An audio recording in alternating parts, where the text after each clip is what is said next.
I now recognize myself for my opening statement. On July 13th in Butler, Pennsylvania, 20-year-old gunman Thomas Crooks came within inches of assassinating the former president and current Republican presidential nominee, Donald Trump. I will also say that in this room today, outside of local law enforcement, there's only one other person that was on the grounds that day, with my wife, with 3 of my grandchildren, and 1 of my sons. I can't tell you, when I talk to local law enforcement, how much I appreciate what you all did that day, and today is your day to come forward with your testimony. Now, I, along with several members of my family, we were actually present at the rally in Butler when this shooting occurred. It's my hometown. I've lived in this community for more than 60 years. I grew up going to the Butler Farm Show because we, at one time or another, did farming, and we would take our animals there every time we had the farm show, and also played American Legion baseball at the fields beside the farm show. So this tragedy remains incredibly personal to me and to the entire community. This tragedy, the very real threat to democracy of our nation, escaped that day. I think we realized it was entirely preventable. But because of failures by the Secret Service, the shooting was not prevented. Just last week, Acting Director Rowe said his own agency showed complacency. The day of the assassination attempt, Crooks scouted and identified weaknesses in the Secret Service's security plan using both a drone and a rangefinder. Had security vulnerabilities not existed, it is entirely plausible he might not even have attempted the shooting and would have returned home. Unfortunately, we will never know for sure. What we do know is that the documents and testimony point to several fundamental failures on July 13th, in the days leading up to the rally. It was not a single mistake that allowed Crooks to outmaneuver one of our country's most elite group of security professionals. There were security failures on multiple fronts. To date, our investigation has identified 3 key factors. First, Secret Service planning, or perhaps more accurately, their failure to adequately plan created confusion among the agency's law enforcement partners. The Secret Service was not assertive on key decisions, like the placement of some of the units and delegating responsibilities. Secondly, the Secret Service did not close down public access or manage access to the grounds next to the rally site that were less than 150 yards from the stage where former President Trump spoke. Third, the security communications and command structure were not cohesive and did not allow for rapid decision-making. Information in a moment of crisis went through radio communications, text messages, and phone calls way too slowly. Second-hand reports were passed in a manner resembling the old children's game telephone. Altogether, these other failures led to a dysfunctional security situation that took the life of Mr. Comprador, injured 2 others, and nearly claimed former president's life. I will add to this what's not in my script. There was another life that day that was lost. The Crooks family lost their son. So whatever role he played that day, we must remember that at the end of the day, I believe this all could have been prevented. Now, in the hours leading up to the assassination attempt, Crooks had a prolonged and unimpeded ability to scout the target and identify the most advantageous shooting positions. Even as Crooks was flagged multiple times for suspicious behavior, confusion surrounded law enforcement's responsibility to find and question him. Crooks operated in an unsecured area, as situational information about him was both delayed and limited. Former President Trump took the stage even as local law enforcement were escalating efforts to find a suspicious person. Evidence shows that in crucial moments after local police over radio reported that Crooks had a long gun on the roof, and in a period of less than 30 seconds before shots were fired, the Secret Service could not process the information fast enough to pull the former president from the stage. I am going to do something here, but I think, Luke and Sarah, that we believe the same thing. All we had to know, if we knew there was a suspicious person out there, and this, I think once you listen to this today, you're going to find out, why in the world would you let former President Trump go out onto that platform if you weren't sure it was secure? That's the whole purpose of why the Secret Service was there. Thankfully, President Trump survived this near-death experience. Mr. Comprador did not. Exercising his patriotic right to participate in our democracy, he was not able to complete that day. And I want you to know something. The Comprador family, on Saturday morning, July 13th, were so excited to leave their home in Sarver as a family Mr. Comprador, his wife Helen, and their 2 daughters to go to Butler, Pennsylvania to watch our candidates speak. 4 people drove over that morning. 3 people went home that night. Mr. Comprador lost his life that day. That is totally unacceptable in America. Today's hearing brings forward 3 witnesses who were at the rally aiding the Secret Service effort on July 13th. These men are the first individuals who helped provide security at the July 13th rally to testify before Congress. They are here to give their accounts of what they saw and experienced both at the rally and in the planning process leading up to it, the key being the planning process leading up to it. I do expect they will share enlightening information about mistakes and regrets, but also about heroic and selfless actions taken by local law enforcement that day. It's important to remember that these men and their units were not in charge of July 13th, nor did they have a hand in designing the Secret Service security plan. Those responsibilities belonged to the Secret Service. These men answered a call to play a role protecting the public and our political process, even though providing security at a political rally is not their usual line of work. Our country already knows what happened at 6/11 on Sunday, July 13th in Butler. The law enforcement professionals with us today are here to tell us about specific actions and events that led to this outcome. Testifying today, we also have the medical examiner who performed the autopsy on Thomas Crooks. He is testifying to answer questions about how Crooks died and to hopefully put to rest some theories and doubts that often seem to follow high-profile violent events. Finally, our panel includes a distinguished retired Secret Service agent who played no role in the events of July 13th and is on this panel to provide insights into Secret Service protocols and practices. After this hearing, the task force will use what we have learned from today's testimonies, additional documents, and local law enforcement resources in the next phase of our investigation. In this next phase, we will be seeking answers about the Secret Service's questionable decisions regarding planning, resources, and the apparent lack of leadership that led to complacency and vulnerability on July 13th.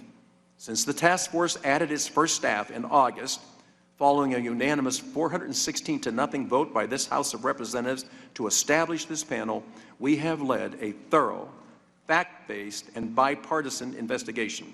Our duty, as expressed in the resolution establishing the task force, is to investigate and present a report making recommendations by December 13th that address the Secret Service's security failures.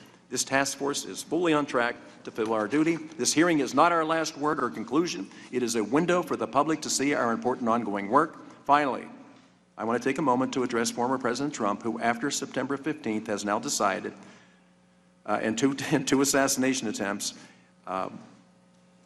he's going to return to the Butler Farm Show on October the 5th. I want to personally commend the former president and his family for the incredible strength they have shown since July 13th. I can't imagine anybody looking at this and looking at it, and please separate the politics from all of this. This is a United States citizen running for a political office. He has a wife, he has children, he has grandchildren. Nowhere in our whole scope of government can we accept the fact that these people jeopardize or put their life in danger by running for a public office. It's totally unacceptable. I think he's owed a lot better than what he got that day, and also we're going to be looking at Florida. But we've been warned about these clear threats to his safety twice. It's the obligation of this Congress, this administration, and public servants at all levels of government to stand against those who would use violence to interfere with our elections. Every American should be outraged, regardless of who they intend to support, by these attempts to nullify their votes through violence. We use ballots, not bullets, to make a determination of who should serve. Today's hearing is the task force's latest attempt to seek accountability and answers on what happened in Butler, Pennsylvania, and to restore the faith, trust, and confidence the American people deserve. One last thing before I recognize Ranking Member. Jason Crow and we have I think for whatever reason, we're put in the same place at the same time for the right reasons. I am going to ask unanimous consent to enter into the record a letter from Leader Scalise granting us permission to have one of our witnesses testify remotely today. And without objection, so ordered. I now recognize the distinguished ranking member from Colorado, Mr. Crow, for his opening remarks.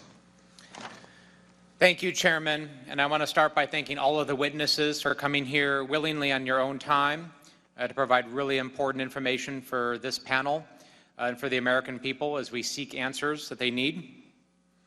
Political violence has no place in our democracy, period. We must be united in our belief as Americans, not as Republicans or Democrats, that political disagreement is settled through rigorous debate, not violence. That is why this task force's investigation and today's hearing are so important. Since the establishment of this task force just 2 months ago, I have worked closely with Chairman Kelly to ensure that this investigation is and remains bipartisan. The members of this task force and our staffs are coordinating closely to ensure that we establish the facts of the security failures of July 13th so that we can help ensure that those failures never happen again. It is our hope that today's hearing will provide the public with critical insight into our progress. The Secret Service is a critical dual mission. First, the protection and investigations to ensure the safety and security of protectees, key locations, and events of national significance, and the investigation of crimes against the U.S. financial system committed by criminals around the world. Its protection mission operates, by the Secret Service's own admission, on a zero-fail mentality, as it must. While numerous other state and local law enforcement agencies were present leading up to and during the July 13th event, the Secret Service is ultimately responsible for the safety of its protectees, a mission that the Secret Service has had full-time since 1902. It is clear that the Secret Service failed on July 13th. It is also impossible to ignore, however, the fact that the world has changed dramatically since the Secret Service first took over full-time presidential protection in 1902. Political events are bigger. There is a significantly greater number of protectees. Access to information about protectees' movements are more accessible to the public. Times have clearly changed. The Secret Service must be expected to accomplish its zero-fail protection mission without any errors. But Congress must also ensure that the Secret Service has the resources it needs to accomplish that mission. It has become apparent since July 13th that the Secret Service is stretched too thin. It takes years to create a Secret Service agent qualified to protect the president or a former president. Right now, there are simply not enough Secret Service agents. As a result, the Secret Service must rely heavily on Department of Homeland Security agents and other federal agencies whose responsibility may not primarily be personnel protection. The Secret Service also relies heavily on local and state law enforcement, particularly with large-scale events like July 13th. In the first part of this investigation, it has become clear that local law enforcement played a critical role in security on July 13th, and efforts by individual local law enforcement officers may have saved lives and prevented a far greater tragedy. It is also clear, however, that the communication between the Secret Service and local and state partners was disjointed and unclear. For example, there was no single command post for all law enforcement on site to receive and relay information. Given how critical the partnership is between the Secret Service and local and state law enforcement agencies, clear lines of communication are crucial. The Secret Service must do better. This task force has a solemn, urgent responsibility: uncover the failures and help stop them from being repeated. The American people deserve clear answers about what happened on July 13th. This hearing will provide the first pieces of what we learned, but make no mistake, this investigation is still early days and there is much more to do. I look forward to hearing from our witnesses and learning more about their perspectives on what happened, what went wrong, and how we might prevent these failures moving forward. Thank you, Chairman. I yield back. I'll now introduce our witnesses. Today we are joined by Mr. Edward Lenz, who serves as the commander of the Butler County Emergency Service Unit. Commander Lenz is also a sergeant with the Adams Township Police Department. On July 13th, while working for Butler ESU, Commander Lenz was stationed in the local command post at the campaign rally site. Next, we have Mr. Drew Blasco, who is a patrolman for Butler Township Police Department. Patrolman Blasco is also a sniper team assistant leader for Butler County ESU. On July 13th, while working for Butler Township, Patrolman Blasco was stationed with a Secret Service agent where former President Trump's motor car arrived. Our third witness is Mr. John Harold, who is a lieutenant for the Pennsylvania State Police. Lieutenant Harold was the officer in charge for the Pennsylvania State Police on July 13th. Next, we have Mr. Patrick Sullivan, who has served over 40 years in federal law enforcement. He began his career at 18, working for the FBI. Then he joined the Secret Service as a special agent, where he served 23 years, retiring as a supervisor. Though he is retired and was not present on July 13th, he served on the Secret Service Presidential Protection Division for 4 years and conducted numerous advances, both domestic and foreign. His expertise will be helpful in context of how the Secret Service works with local law enforcement to ensure the safety of all protectees. Last but not least, we have Dr. Ariel Goldschmidt testifying remotely. Dr. Goldschmidt is the Chief Medical Examiner for the Allegheny County Office of the Medical Examiner. Dr. Goldschmidt conducted the autopsy of the would-be assassin, Thomas Matthew Crooks. We appreciate all of you for being here today. Before recognizing the witnesses for their testimony, I would like to remind them that their oral testimony is restricted to 5 minutes in length. If you see the light turn red in front of you, it means your 5 minutes have concluded, and you should try to wrap up your testimony as quickly as possible. Will the witnesses please stand and raise their right hands? Do you solemnly swear or affirm that the testimony that you are about to give is the truth, the whole truth, and nothing but the truth, so help you God? Let the record show that all the witnesses answered in the affirmative. I now recognize Commander Lenz for his 5 minutes opening remarks. Commander, thank you for being here today.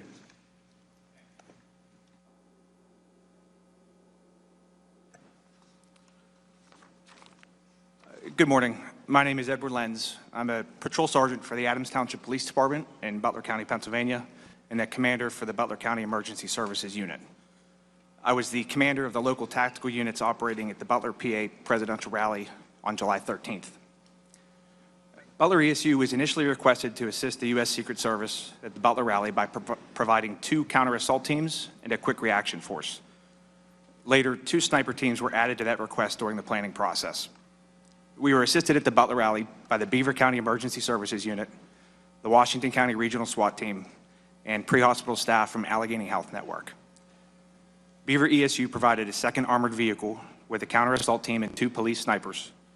Washington Regional SWAT provided 4 tactical operators and 2 police snipers, and Allegheny Health Network provided an EMS physician and a paramedic to assist the tactical EMS providers already embedded with our teams. Across the 2 counter-assault teams, the quick reaction force, the 3 sniper teams, and support personnel, we provided a total manpower of 44 persons, exceeding the number requested by the Secret Service. At no point during the planning process was Butler County ESU asked to secure the AGR complex, nor the perimeter surrounding that area. At no point during the planning process was Butler ESU asked to deploy a sniper team to the roof of the AGR complex, and at no point in our operations plan did we ever say that we would deploy a sniper team to the roof of the AGR complex. From their positions inside the AGR building, the snipers were not able to see the roof where the shooter was located, and again, that was not within their area of responsibility. Butler County is our home. Some of those attending that rally were our neighbors, our friends, our families, our coworkers, and in fact, my wife was one of the paramedics embedded with our team at the rally, and she provided treatment to those that had been shot. Each and every team member took their job serious and their responsibilities serious. Illustrative of this, a member of the QRF had observed several suspicious persons in the area of the AGR building, one of whom ended up being the shooter. This information was relayed to uniformed patrol officers assigned to post along the perimeter and was discussed with the snipers posted inside the AGR building. A Beaver County sniper in the AGR building was able to take a photograph of the suspicious male while he sat near the AGR building, and again later saw him using a rangefinder pointing towards the stage. And this information was promptly reported to the Pennsylvania State Police in the Secret Service Command Center, the Butler County Sheriff's Office, and the Butler Township Police Department. Had these officers not picked up on this suspicious behavior, we likely would not have known anything was wrong until shots were fired. Prior to those shots being fired, an operator from Butler ESU had exited the red barn behind the stage and was monitoring the AGR area due to the suspicious person reports. When shots rang out, he was able to quickly identify where the shots were coming from. He observed the shooter, he shouldered his rifle, he acquired his target, and he fired 1 round at the shooter, which caused the shooter to recoil and briefly fall out of sight. He did this less than 6 seconds after shots began, using his short barrel M4 platform rifle chambered in .556 with an EOTech weapon sight at a distance of approximately 110 yards. He remained on target, prepared to engage with additional rounds, and as the shooter slowly came back into sight, a Secret Service counter sniper fired a round striking the shooter, ending the active threat. No other rounds were fired by the shooter after he was engaged by the Butler ESU operator. Since July 13th, we have cooperated with multiple investigations, and our members have been interviewed by the Pennsylvania State Police, the FBI, the Senate Homeland Security and Governmental Affairs Committee, the Secret Service Mission Assurance Investigators, the Homeland Security Independent Review Panel, Senator Grassley's office, and of course, this House Task Force. We have done so without subpoena, and I am here today without being subpoenaed. Butler County ESU has nothing to hide, and we will continue to cooperate, as I believe the American people deserve the truth. The events that occurred at the Butler rally are nothing short of a tragedy. Evil will always be a threat, and we must continually review our own actions, adjust our operations, and constantly strive to achieve perfection, though we will never achieve it. Thank you. Thank you, Commander Lenz. I appreciate it. And I know how heartfelt this has been for you and how gut-wrenching it has been for you, because we talked right after this. That's the purpose of today's hearing. Local law enforcement has gone through way too much. So we're going to get to the bottom of it. The work you did today was exceptional. Thank you. I'm now going to recognize Patrolman Blasco for his 5-minute opening remarks. Good morning, members of Congress and of the task force. My name is Drew Blasco. I'm a patrol officer with Butler Township Police Department and assistant team leader of the sniper unit with Butler County Emergency Service Unit, as well as a veteran of the U.S. Army.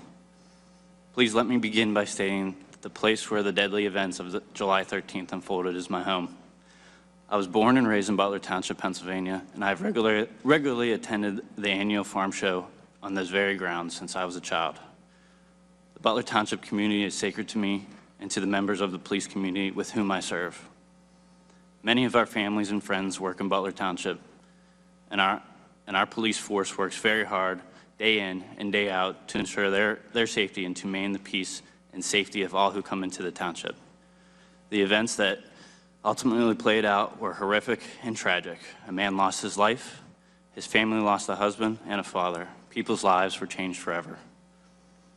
I had the unique perspective of wearing 2 hats for this rally. As an ESU member and assistant team leader of the sniper unit, I took part in some of the planning meetings, which included interaction with the Secret Service. On the day of the event, I worked as a Butler Township officer, assisting with traffic control to ensure that the roads and intersections were clear for the arrival and departure of the motorcade.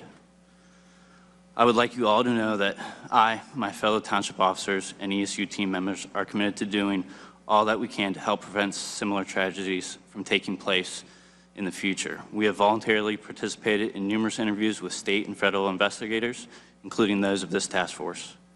We have done so to be transparent and to do what we can to help make political rallies and public events safer, and most importantly, to prevent the lives from being shattered whenever evil men are determined to pursue evil deeds. Thank you.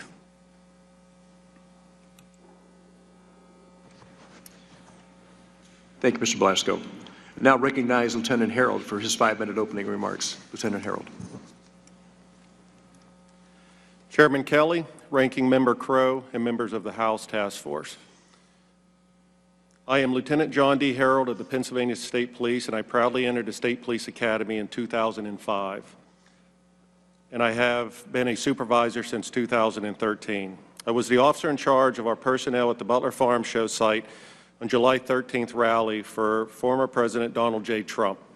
The officer in charge has overall supervisory responsibility for the PSP assets assigned to the detail, and I performed those duties, including visiting each PSP post to ensure the assignments were clear and they had adequate resources.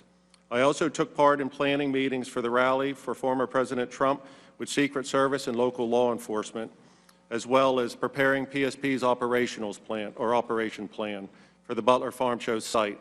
I appreciate the opportunity to join you today to discuss the event as it pertains to the state police. The State Police is a full-service police department composed of 4,562 sworn members, 1,616 civilian employees providing various law enforcement services to communities and local, county, regional, state, and federal partners.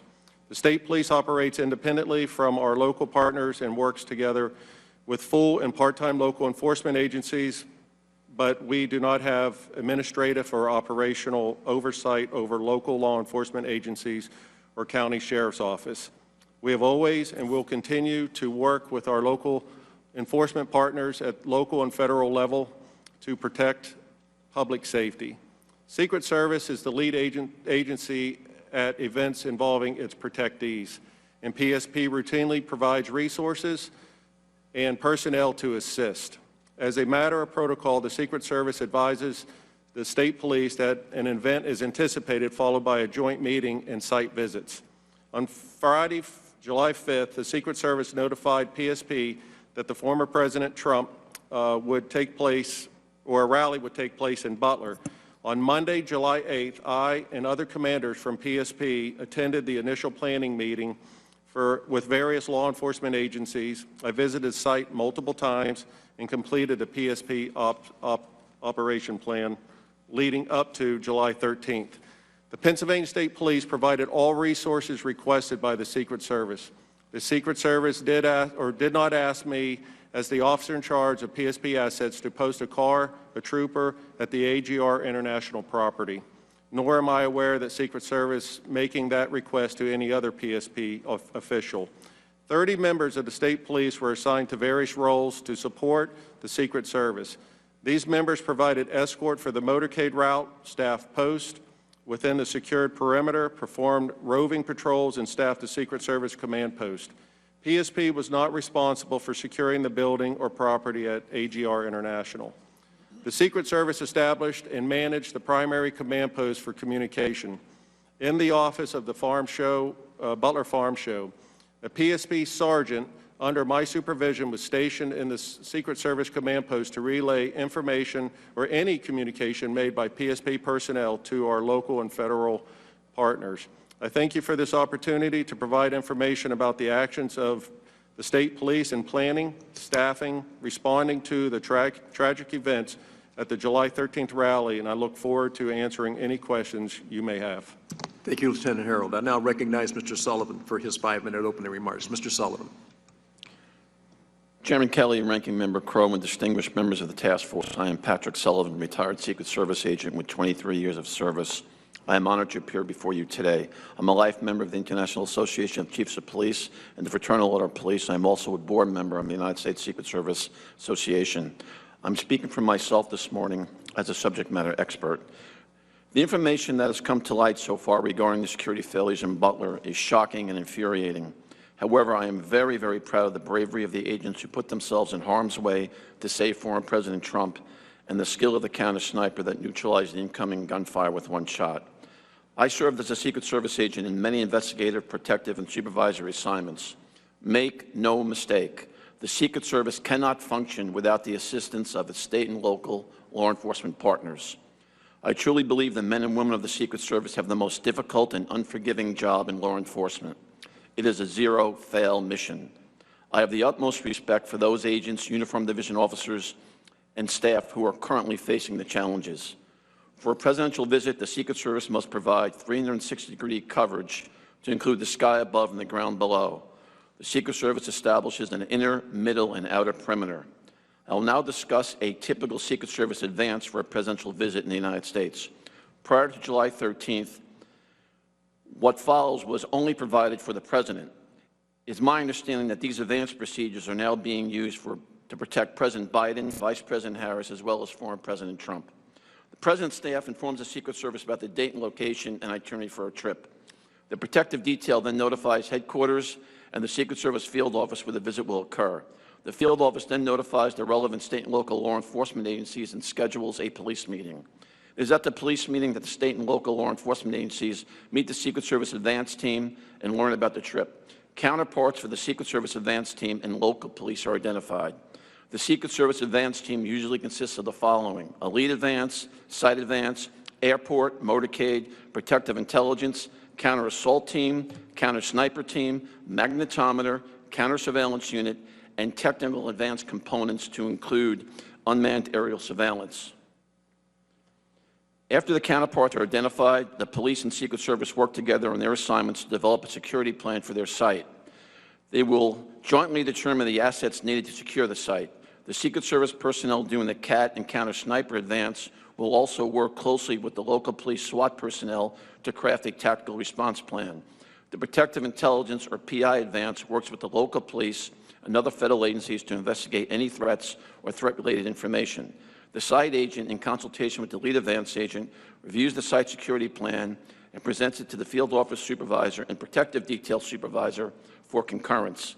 The lead advance agent is responsible for ensuring all protection activities are coordinated and in sync. This includes ensuring all components communicate and respond appropriately during an emergency. Usually there will be one overall command post for the visit, with each site having a security room, a scaled-down version of a CP.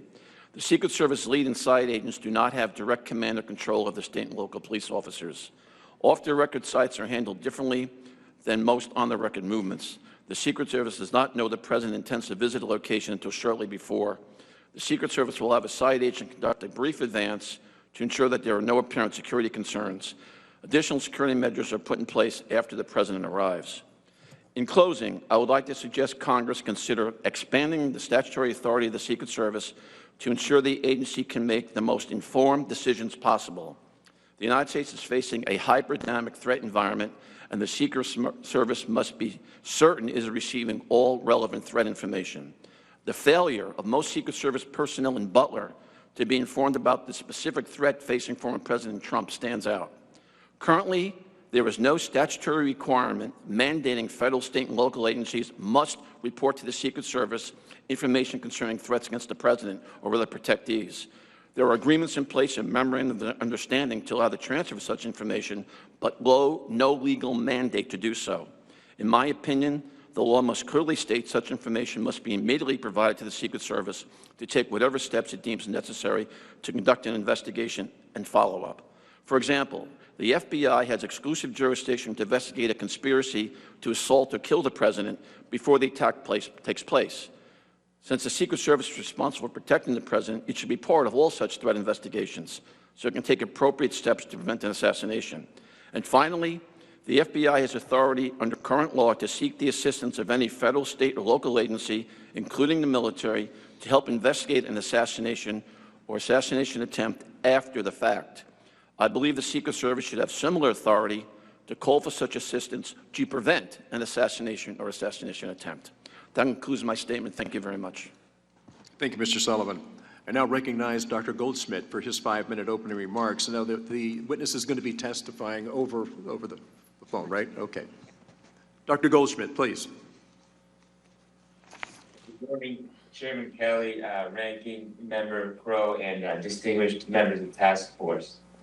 My name is Dr. R.L. Goldschmidt. I'm the Chief Medical Examiner for Allegheny County, Pennsylvania.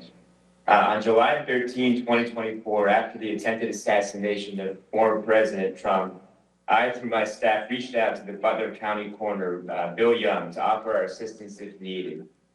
Later that night, our assistance was accepted by Butler County, and arrangements were made to transport the bodies of Thomas Matthew Crooks and victim Corey Dean Comparator to our office.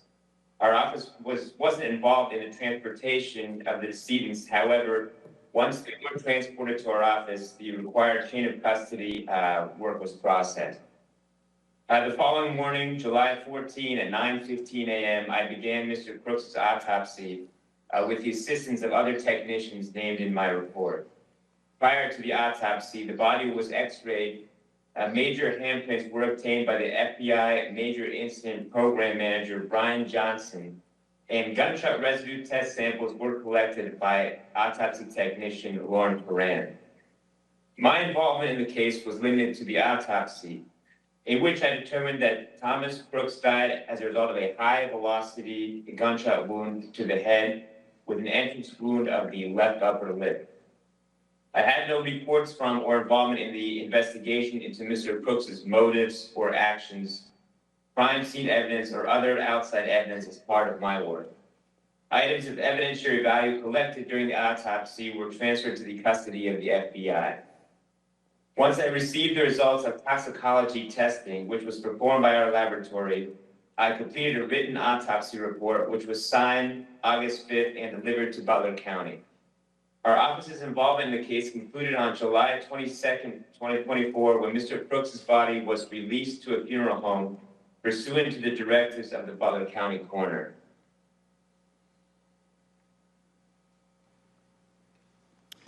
Thank you, Doctor. Now we're going to move to member questions under the 5-minute rule, and I'm going to recognize myself for 5 minutes of questions. First, we're going to show a video to get things started. The footage you are about to see is from this dash cam of a Pennsylvania State Police patrol car on July 13th. This footage has never been released to the public, and it has been edited to show relevant parts. The video, as you will see from the timestamp in the upper right-hand corner, begins at 18:08 or 8 minutes after 6 p.m. In the first 12 seconds of the video, you will see a figure circled in red crossing the roofs of multiple AGR buildings. This man is Thomas Crooks. You will then see the patrol car begin moving toward the AGR buildings, and we lose sight of Crooks, but about 19 seconds into the video, he reappears. Again, we have circled him in red before we lose sight of him at about 20 seconds later. Now, we cut the video for length so it picks up at about a minute and a half later at 6:10 p.m. and 38 seconds. Here you will see law enforcement around the AGR building. At this point, all law enforcement entities staffing the rally are aware that there is an individual on the roof of AGR, but they do not know he is armed. Behind the trees, you will see one officer attempting to lift another officer up onto the roof, and you will see that officer pull himself up and look to the left. According to that officer's interview with the task force, he sees Crooks with the long gun, and Crooks turns and points the weapon in his direction. The officer then falls to the ground, injuring his ankle, and radios that the man on the roof is armed at 11 minutes after 6. That portion of the video ends here. We know that the first shot from Crooks is fired just 32 seconds later. We will play the video now.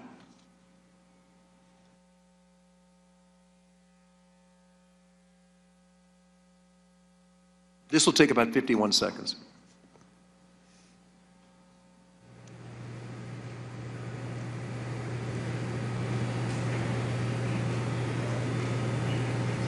There's no one out.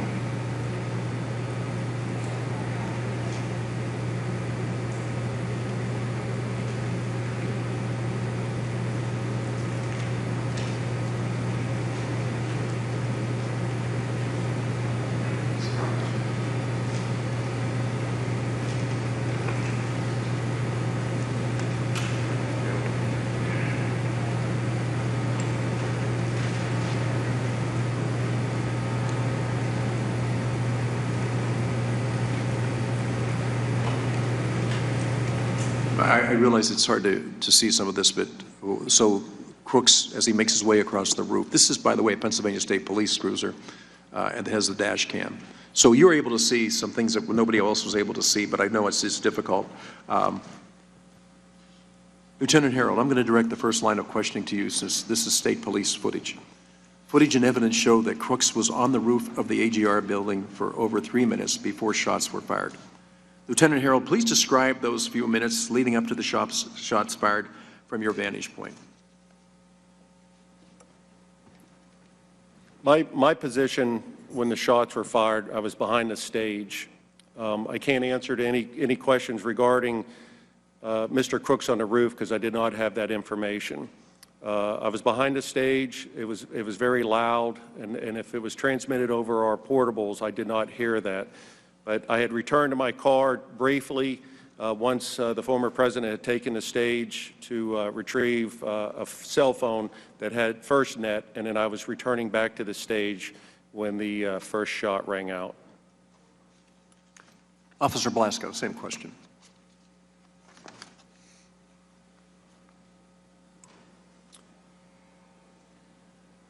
At that time, I was at Brady Paul, and I was working my way over to the AGR building to assist other Butler Township units with looking for Crooks. As I got to the water tower, I parked underneath the water tower and began to make my way to AGR. That's when the shots rang out. Thank you. Commander Lenz, you were reportedly the first person to call out shots fired over the radio. Were you aware that someone was on the roof or that he was armed prior to the shots being fired? Also, please describe those few minutes leading up to shots fired from your vantage point.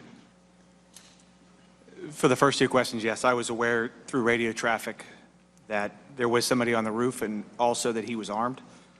The first report that there was somebody on the roof came on a different radio channel than the tactical units were operating, which would be PD Ops 3. And that transmission at 18:08 and 20 seconds is somebody's on the roof.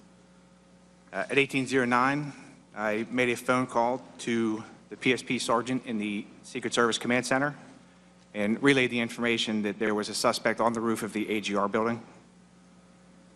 There was some additional radio traffic from the Butler Township police units, and at 18:11:03 hours on that PD Ops 3 channel, again, not the channel the tactical units were operating, is the Butler Township unit that reports he is armed. I believe he says, I see him, he's laying down, and he has a long gun.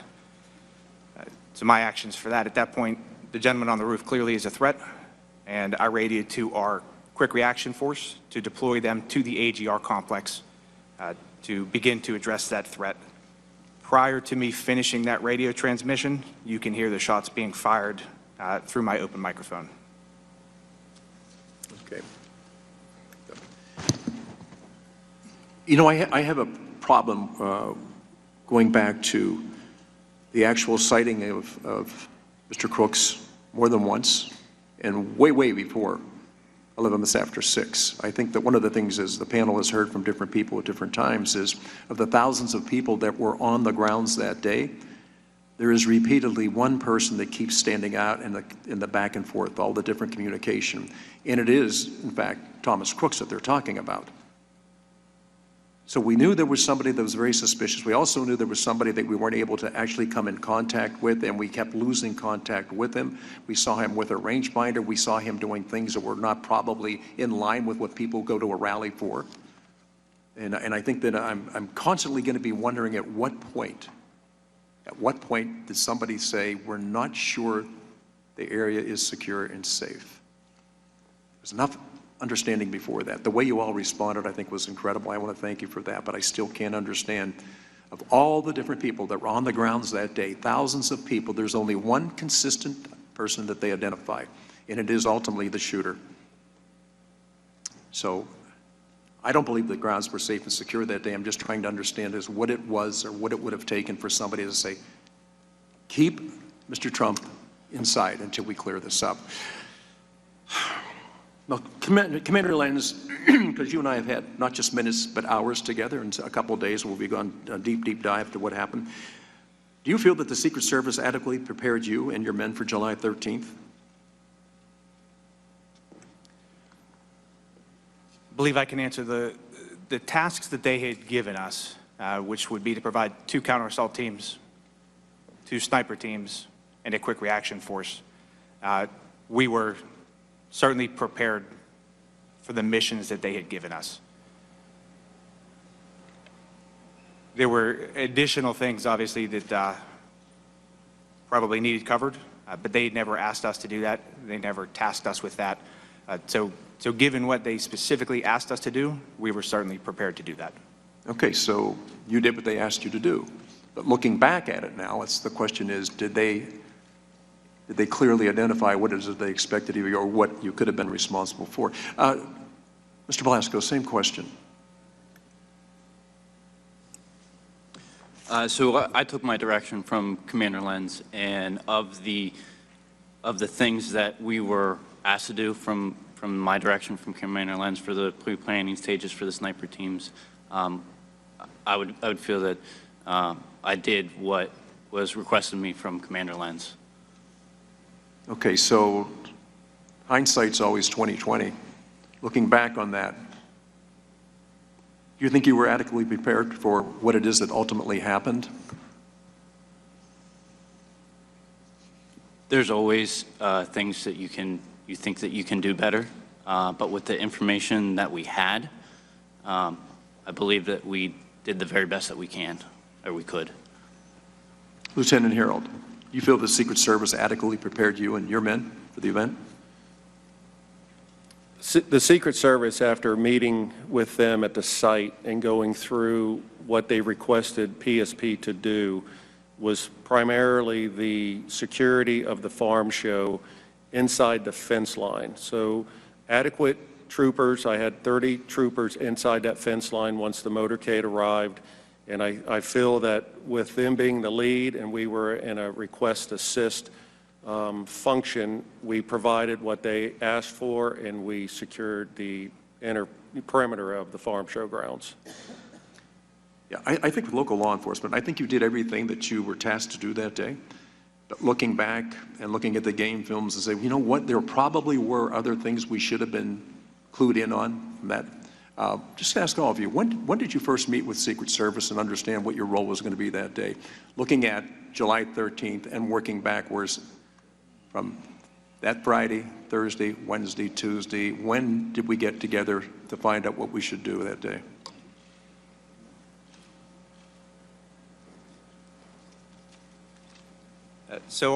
For Butler ESU, our first contact from the Secret Service was Friday, July 5th at 1:55, and that was a phone call asking for assistance with the upcoming Butler rally. We then had a police planning meeting that was on July 8th, 2024 in Allegheny County, and during that meeting is where they relayed the information specific to their request. And at that point for Butler ESU, that was 2 counter-assault teams and a quick reaction force. Commander, tell me, where did that meeting take place? I believe it was the Allegheny County Emergency Operations Center. I could not be there that day. I was actually teaching an active shooter class in Erie, and one of our deputy commanders went to that meeting. Okay. Mr. Blasco.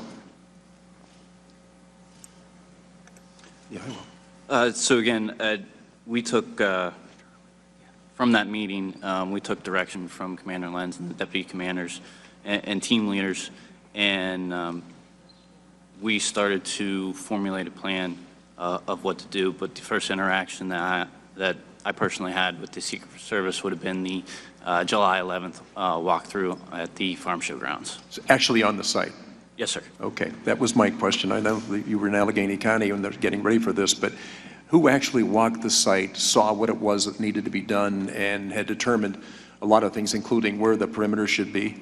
I would think that would be I would supposedly that there would be a lot of coordination between the local law enforcement, the Secret Service, and Homeland Security who visited that day to prepare for that event. I want to thank you all for being here today and your testimony. I'm now going to have Mr. Crow has his turn.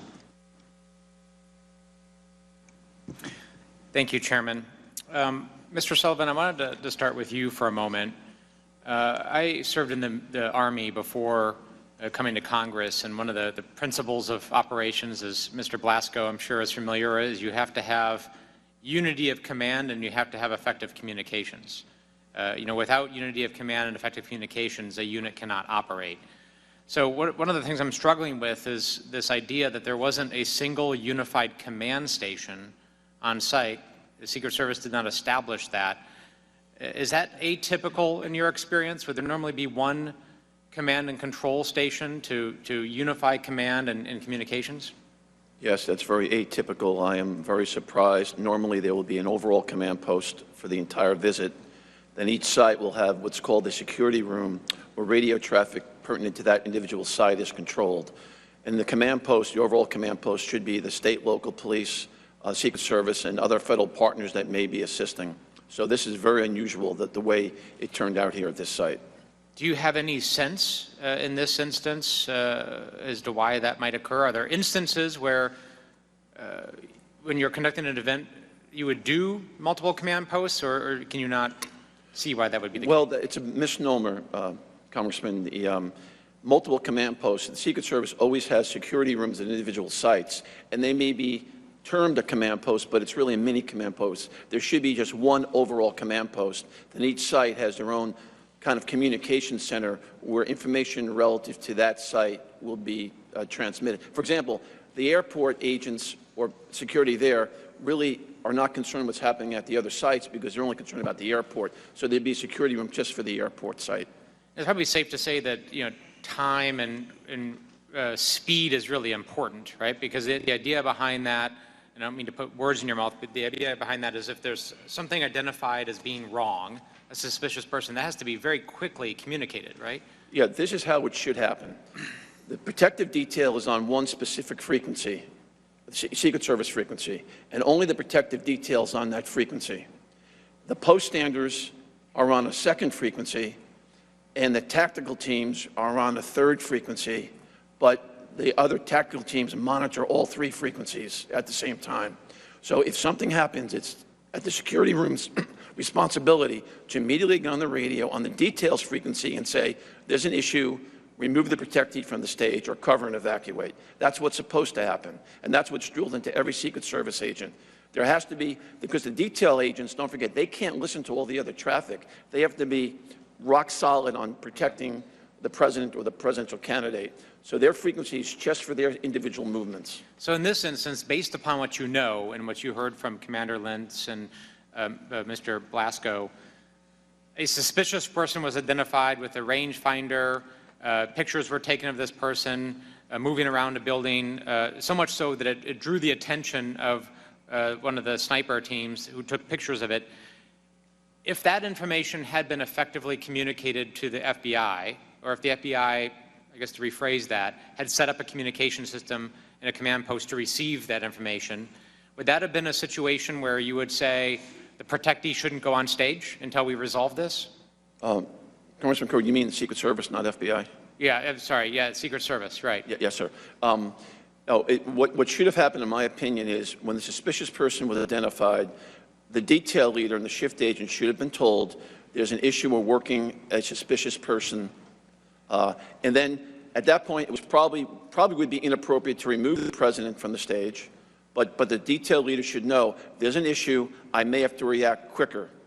So at a minimum, when there's a suspicious person, the detail leader and the shift agent should be told there's an issue. And in your experience, have there been situations when you've been on service as a Secret Service agent where that has come up, where you've had to, pause an event or respond to something until it's been addressed? Yes, that has happened during my career. I've never had a dramatic situation where we had to remove the president from the stage, but we've had situations where the shift agents are told, we got a situation, there's a suspicious person in the front row. And then you have to mitigate that. Usually the protective intelligence team will then come, take that person and conduct an interview, remove that person from the rope line, as an example, and you don't have to take the president off stage or interrupt the president's movements.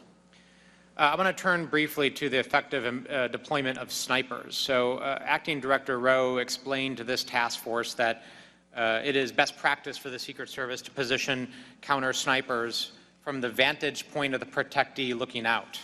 And in fact, in this situation, that is where the Secret Service sniper teams were. They were sitting above the platform looking out. The employment of the local law enforcement, the Butler County ESU sniper teams, was outside looking in. So not looking at rooftops, not looking at lines of sight or lines of fire, but their mission, as they were told, was to look at the crowd, and a crowd of several thousand people, and to try to identify issues within the crowd. Is that atypical? I don't know, Mr. Crowe, if that's atypical. I'm very familiar with the our counter-sniper operation, Secret Service, and that they do set up their position for a line of sight to the stage, show a potential assassin, what type of shot can a potential assassin make against the president, and counteract that. Generally speaking, the observation of the crowd is the responsibility of the poststanders or police officers that are posted in the crowd. Because the theory being, everyone in that crowd has already been screened. So it would be very difficult for someone to get a weapon inside the secure area already. So the idea that there would be, a gunman, not to say that it's not impossible, but there would be a gunman in the crowd, that a sniper at a distance would be able to identify and take an effective shot, seems very unlikely. It seems highly unlikely, in my opinion. Again, the threat at that point, from the counter-sniper perspective, is outside the perimeter, in the area that is outside where the magnetometers are set up. And that's the reason why you have the counter snipers. Because the theory being inside that perimeter, the people have already been screened, and to a high degree of certainty, there is probably no weapons inside the secure area. Thank you. Commander Lenz and Mr. Blasco, did that mission seem unusual to you, that you were outside looking in at a screened crowd? It did not. We didn't receive any direction from the Secret Service as far as how they wanted our sniper teams to deploy or what their actual mission would be. So our snipers on our normal missions, they deploy more as marksman observers. So What was, what was your mission as you understood it that day? As we understood it, it was to deploy sniper teams to overwatch the stage, the crowd, the venue area where most of the people would be gathering. Mr. Goldschmidt, are you still with us? Yes. Yes. Great. Just one brief question for you. Was the autopsy that you performed, was it, in this case, was that a standard autopsy in your view? And what I mean by that, was there anything that stood out to you as unusual or different? Was there anything in the toxicology that stood out to you as unusual or different, or did it all appear to be a standard autopsy?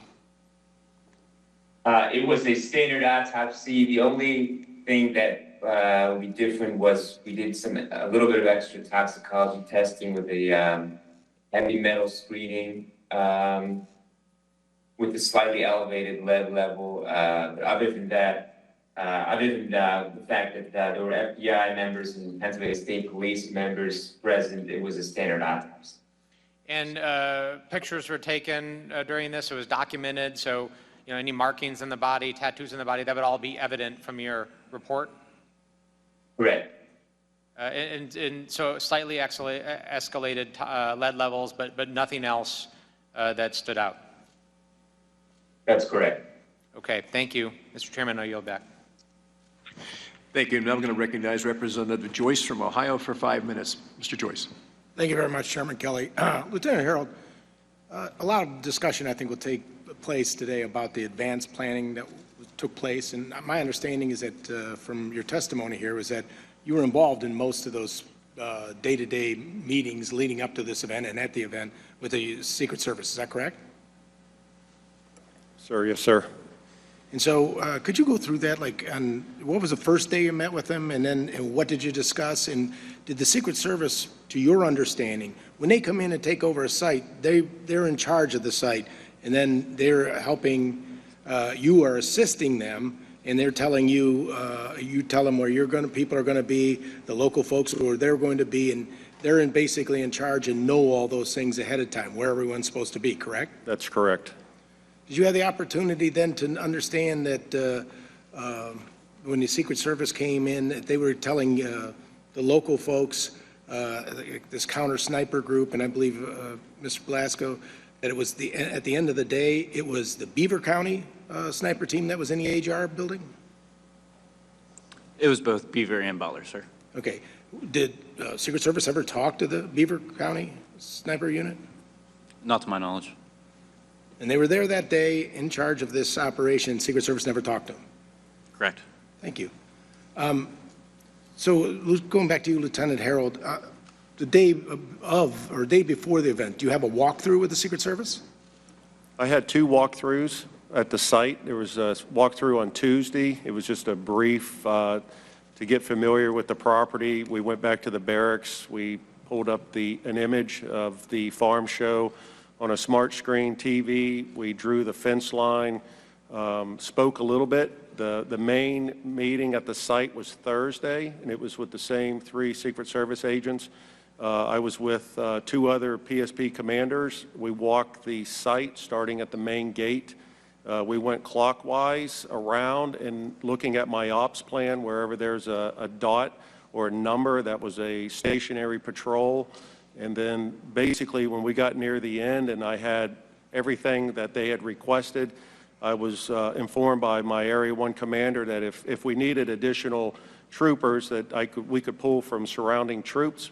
But after the request and the assignments that was given to us from Secret Service, I had plenty. I covered all the posts, and I had additional roving troopers inside the venue. So that was primarily the main meeting that we had with Secret Service was on Thursday, and then I completed the ops plan and had it forwarded out by 1,500 hours on Friday. So that was 2 days before the event, no walkthrough the day of, no walkthrough the day before? There was no walkthrough. I spent a little bit of time there Friday evening. There was an incident between Secret Service and the campaign. I was on my way home. I live across the street from the farm show, so I stopped there to see what the issue was. I ended up staying there until about 8:30 p.m. that night.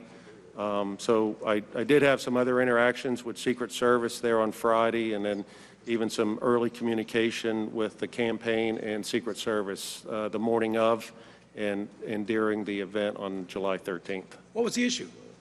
The issue was there was a campaign. We didn't know who it was at first. There was a vehicle that was parked, and one of the Secret Service agents had approached this person, and I think the individual was rude to the Secret Service agent and then got out of the car and just walked away. So I had a trooper there go up to the PA system, page the registered owner of the vehicle, and I gave them so many minutes to return to their vehicle or I was going to tow it. Okay. So, Mr. Sullivan, were you ever personally on a presidential protection detail? Yes, for 4 years. Okay, when was that? It was 2 years with President Reagan and 2 years with first President Bush.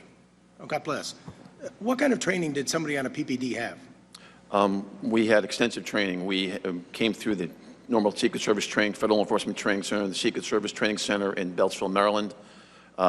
Then, before you got to the presidential detail, you had to do a series of field office assignments, investigations, and protection assignments, assisting on advances. And then when you got to the Presidential Protection Division, you had to have a minimum of 6 or 7 years experience, which is what I had when I got there.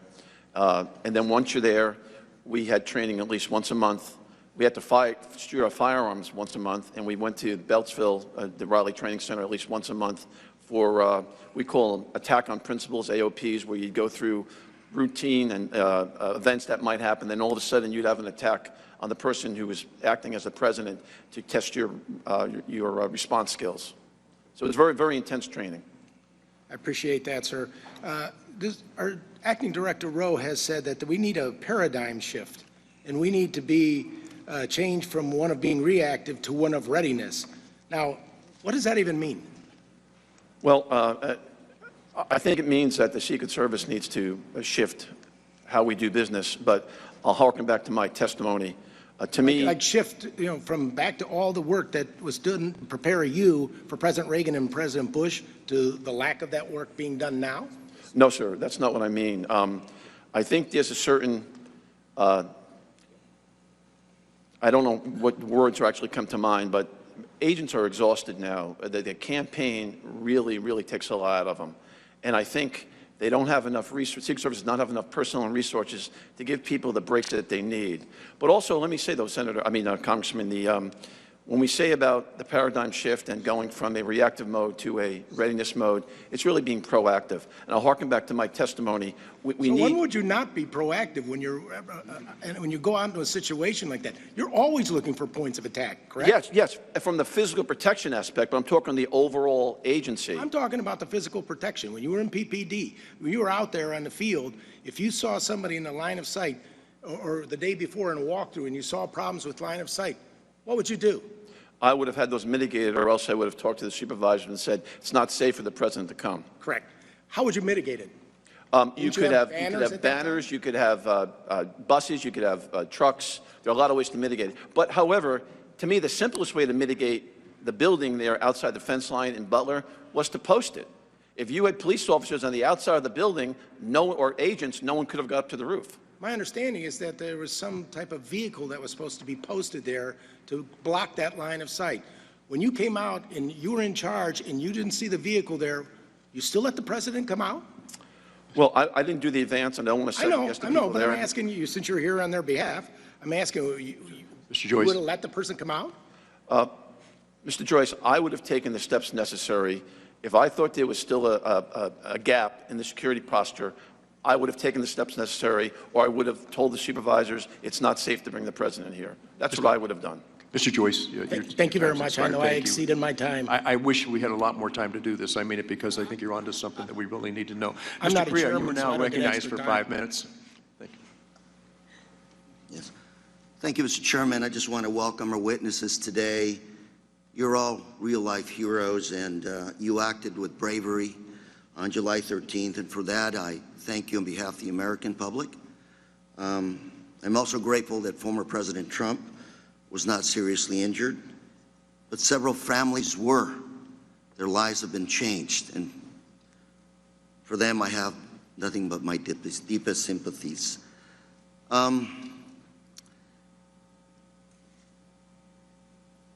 Mr. Sullivan, I want to turn to you first. I have a Wall Street Journal article from yesterday, and I'm going to submit this for the record, Mr. Chairman. Objections. And quickly summarizing some of the statements were made. Unclear chain of command, technical issues, poor communication, couldn't identify who within Secret Service was final decision maker, no communication in real time, 2 communication centers. Secret Service said they had technical issues with the radios, a problem that was characterized as being common with the agency. This is a summary of the Senate findings. And Mr. Sullivan, I just want to ask you a very brief question, which is, who's in charge at these sites? It is crystal clear in my mind from when I was an agent. The site agent, the site advance agent, crafts his or her plan, presents it to the lead advance agent. Ultimately, the lead advance agent is personally responsible for signing off on the entire advance package, all the sites, airport motorcades. So I'm going to ask you, you have at least three different elements here, 3 different groups that we're talking about here. We're talking about the Secret Service, local police, and the campaign. Yes. So the Secret Service is in charge Secret Service is in charge of all the above. of security. No, not all the above, not the campaign, Mr. Carrera. It's only charge of the security portion. And I say that to you because some of the testimony here today, first of all, we don't have communication was totally lacking here. You mentioned there was one command center is generally the situation. Here you had 2 command centers that didn't talk to each other. You had someone in the roof spotted, 1609, call was made, suspect on roof with a possible weapon. 1811, local police officer spots crooks, jumps off the roof, injures himself. 32 seconds later, you have a shot, goes off. Real time. You've been with the Secret Service, sir. You with President Reagan, I believe you said. And President Bush, yes, sir. Thank you for that good work. What went wrong? Who's in charge? And I'm not trying to say focus on you, but rather we have former President Trump going back to Butler here in the next few days. I'm not looking for people that are guilty here. I'm looking for solutions. What went wrong? How can we fix that moving forward? Well, what went wrong here is there was a breakdown, and I'll explain one more time, Mr. Carrera. The site agent reports to the lead agent. The lead agent is responsible. He or she is responsible for the entire advance package, and then that's presented to the field office supervisor and the detail supervisor. Are we being lax here? Because Secret Service is an elite group of Americans, done an excellent job of protecting our presidents. And here today, you described to me, who's in charge, at least for the locals and Secret Service and not the campaign. But is there somebody there who has the authority to say, this doesn't look good, pull the candidate off the stage, this situation is beyond my control, or it doesn't look good, cancel this thing, move to a safer ground? Is there somebody there that has the authority to tell all 3 elements, this is not good, let's move on. Yes, the side agent and the lead agent, before the protectee gets there, could call ahead and say, it's not safe, do not let the protectee arrive. Absolutely. Once the protectee's there, if there's an issue, any agent, you don't have to be the detail leader, any agent can I'm go up. running out of time, so very quickly, my last question would be, did that person in charge also review all of the communication and say, this is not working? Yes, that was the lead Pull the agent's plug. responsibility. The lead agent, And so there was a failure there by the lead agent. well, I don't want to specifically say the lead agent, but In in your- my opinion, it was probably the lead agent's responsibility to ensure the overall communication for the entire visit was appropriate. And that was not the case. Apparently not. Thank you, Mr. Chairman, I yield. Thank you, Mr. Correa. Now recognize Representative Walz for 5 minutes. Thank you, Mr. Chairman, and I think I share everyone's condolences for the Compatore family, for the Copenhaver family, for the Dutch family that are dead and suffering because of these failures. And thank you all for your service. Every day you wake up and put that badge on to keep us safe. We appreciate you and we have your back. And I just want to let you know, as a veteran, when we come home, we depend on all of you, and I just can't thank you enough. Commander Lenz, Lieutenant Harrell, I want to take a step back again, back to the planning. And really the threat profile that President Trump is facing that is unprecedented in modern American history. Commander Lenz, Lieutenant Harrell, were you made aware that Iran has ongoing assassination plots against President Trump that are active and ongoing right now as we speak, including to the run-up? No. To July 13th? I am not aware. Was it ever discussed with you that an Iranian operative has transited Venezuela and was in the United States, according to FBI public notice made in March, recruiting hitmen to kill President Trump? It was not.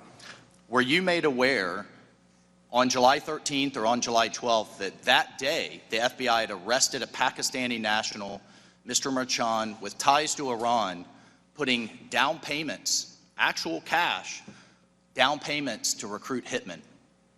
No. Were you aware that that same operative were recruiting women as spotters and recruiting protesters as a distraction? A fairly sophisticated plot being run by a foreign state actor intelligence agency. No. Not aware. Mr. Sullivan, in your experience, would that change how you operated? Would that heighten your level of coordination, assets? Absolutely, Mr. Waltz. It would be a tremendous game changer. But again, I harken back to my statement here at the beginning. The current situation with the Secret Service not being mandated to have information provided to it is a problem. Now, the Secret Service should have been part of that overall investigation. The Secret Service should have been part Secret of the Service arrest. should have been aware. Absolutely. And They probably were. had you been in charge, or in your experience, would certainly make local law enforcement aware, hey, we not only have ongoing plots, we just arrested someone in the United States putting down payments to kill President Trump. This is on top of the ongoing domestic threats, correct? Yes. You would yes. make your counterparts aware. Yes, I would think those Secret Service headquarters knew about that. I'm assuming that. I don't know for a fact. But I've been in law enforcement my whole life. Unless you're in the room, unless you're one of the persons putting handcuffs on the suspect and bringing him in the room conducting the interview, you're never going to get the whole story. You have to be But at part least of in that awareness, arrest. in fairness, just I have limited time, at least in awareness to your local law Yes, enforcement, right? yes. So were you also aware, was anyone aware that President Trump had been denied additional resources, but the reason the Secret Service counter sniper team wasn't there to coordinate with you is they were still pending approval at Secret Service headquarters. That's why the actual counter snipers weren't there to coordinate with you. Was anyone aware of that? I was But not. that they would be coming, maybe you should sync up, coordinate? There was some discussion there, like I think it was on Thursday, that because when you compare this to the 2020 rally, the Secret Service did not have a lot of the resources that was in Butler for 2020, and this event on July 13th, they seemed like they had a lot less resources. There was no CAT team.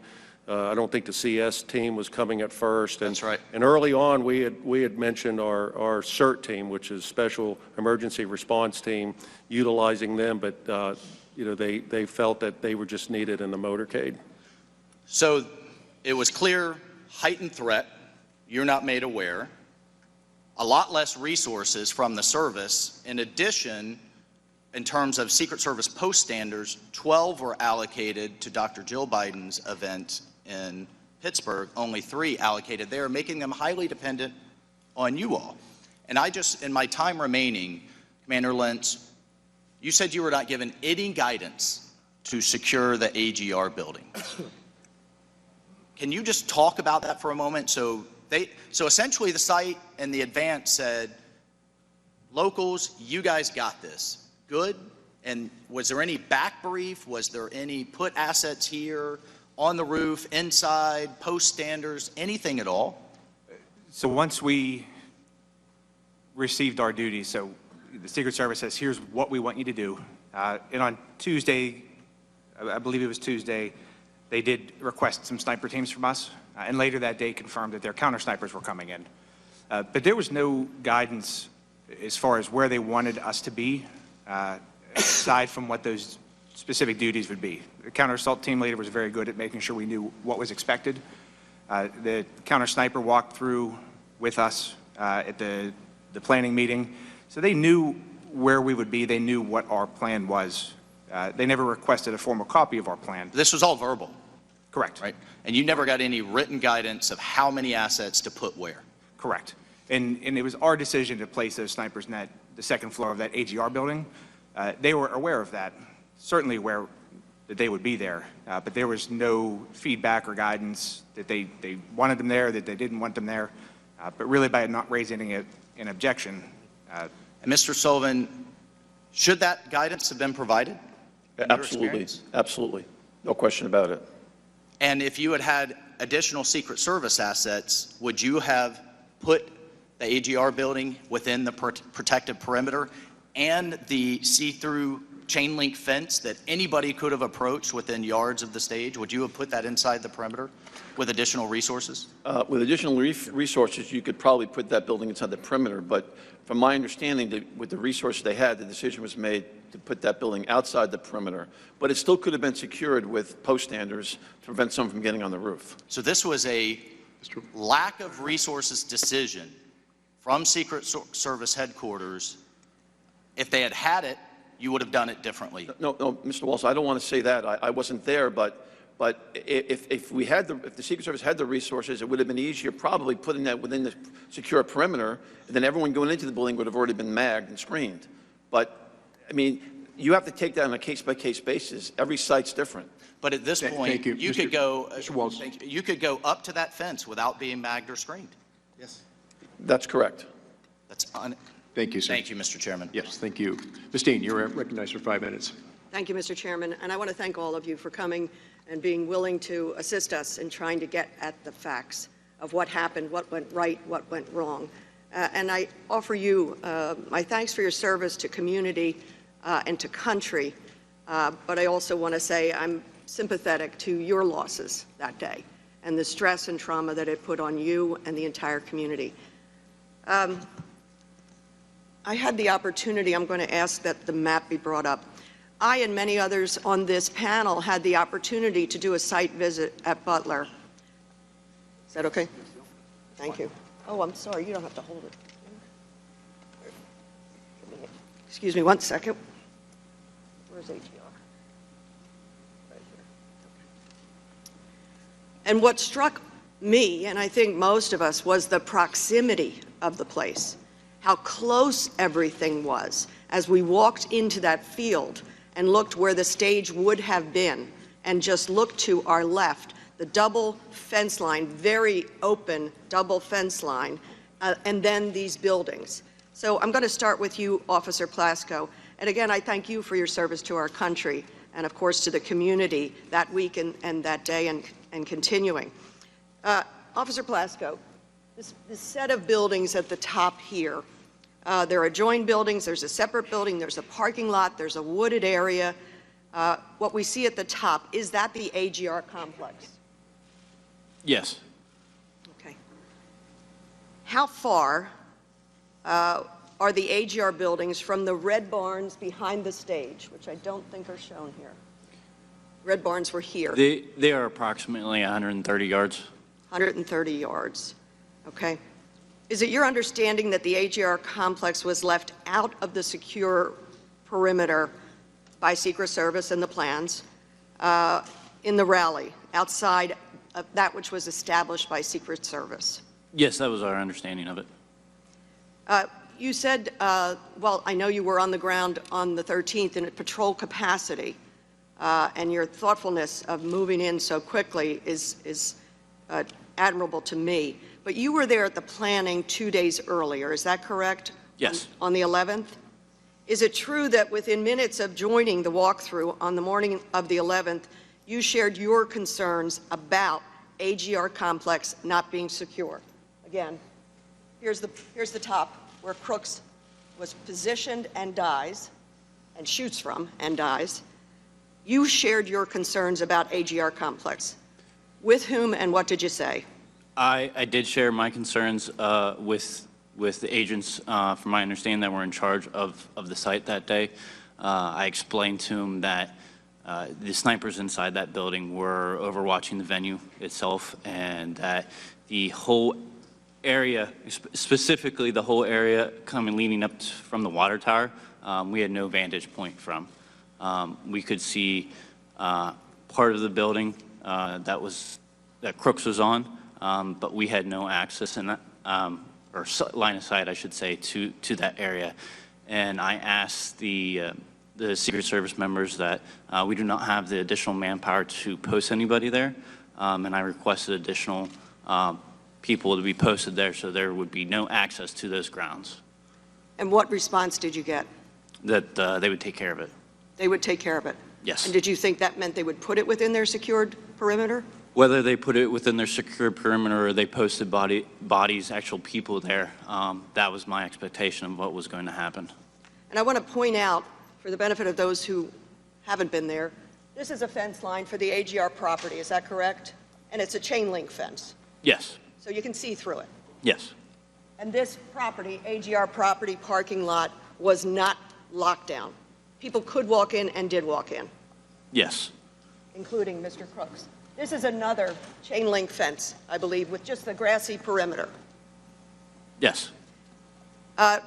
Did they say anything about posting an agent or blocking, making opaque that fence line or both fence lines? So we were told that they were going to post a opaque fencing along the line. In the military, I called it sniper fencing, but it's an opaque fencing that you can't see it. It's a green fence that what I know it to be, that all the way around the outside of the perimeter. Mr. Lieutenant Harold, can you talk about whether or not there was a discussion about posting vehicles along either of those fence lines? Farm vehicles, trucks, buses? On Thursday, well, even on Tuesday and Thursday, there was discussion about farm equipment that they were going to post. It was the campaign that was going to post farm equipment. And at one point, it was along the pond side of the stage, and then they were discussing about putting some farm equipment up above between the stage and the AGR building.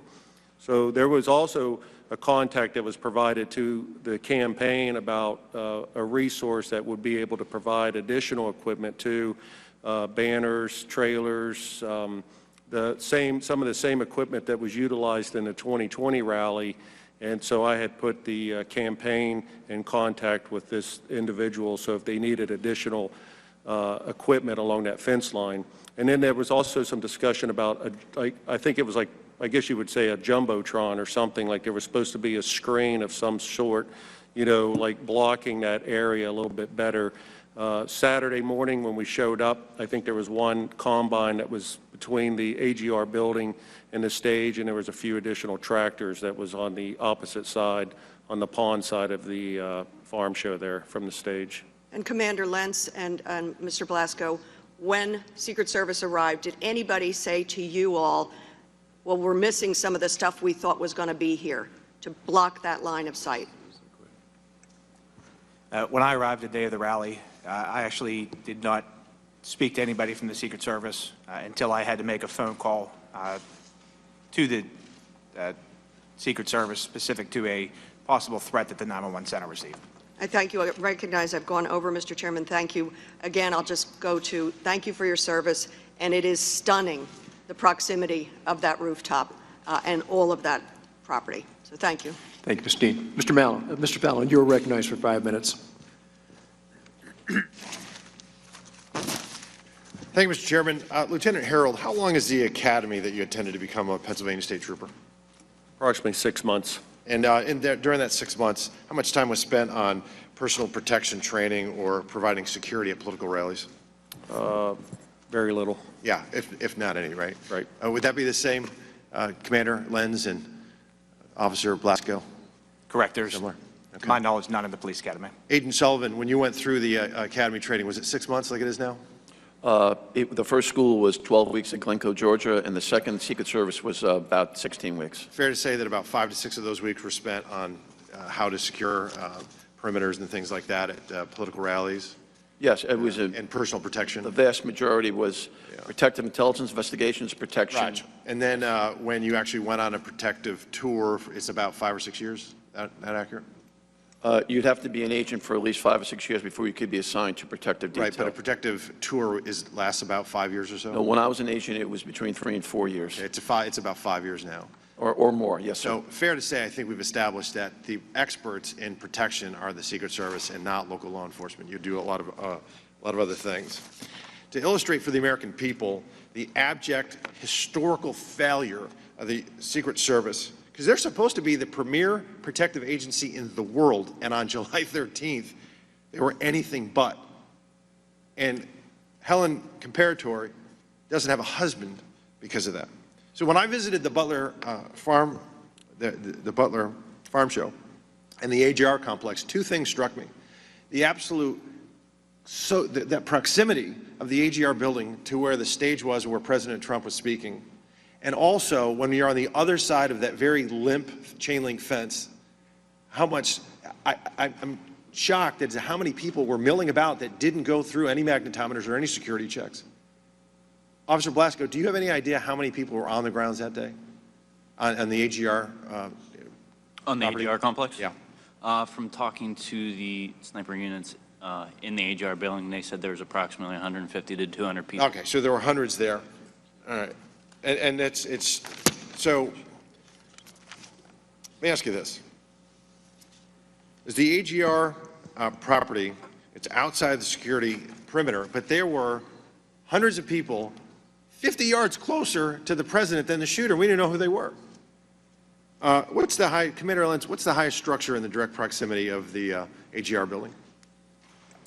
The roof of the second floor of the AGR complex. But in the water tower. In the water tower, yes. The highest one. Did the Secret Service ask you all to post anybody up on the water tower? No, they did not. Okay. Would that have helped perhaps secure the area and mitigate the threat of the AGR building if we had somebody up there? I think it would help secure the AGR complex. Because you had a clear line of sight on it if somebody was up there, right? Correct. Yeah. But they didn't do that, did they? They did not. All right. Commander Lenz, as far as the walkthroughs, did the Secret Service perform a walkthrough with you all? They did. They did? On Thursday, there was a police walkthrough. Okay. And during that walkthrough, did they help you and advise you as to how to secure the AGR building? They did not. They did not. Lieutenant Harold? Our walkthrough was Thursday, and AGR building was not discussed. Wasn't discussed? Yeah, we were inside the fence line of the farm show, and we picked they picked their stationary post where they wanted troopers assigned within the perimeter, and the AGR building was never discussed. Okay, so we could have surrounded that building with, say, 8 or 10 officers, and it probably would have mitigated the threat the AGR building presented. Fair to say? Yes. And the Secret Service didn't ask you to do that? No. Okay. How about just clearing the area entirely? It's about 17 acres, but only about 4 or 5 of those acres have line of sight to where the president was speaking.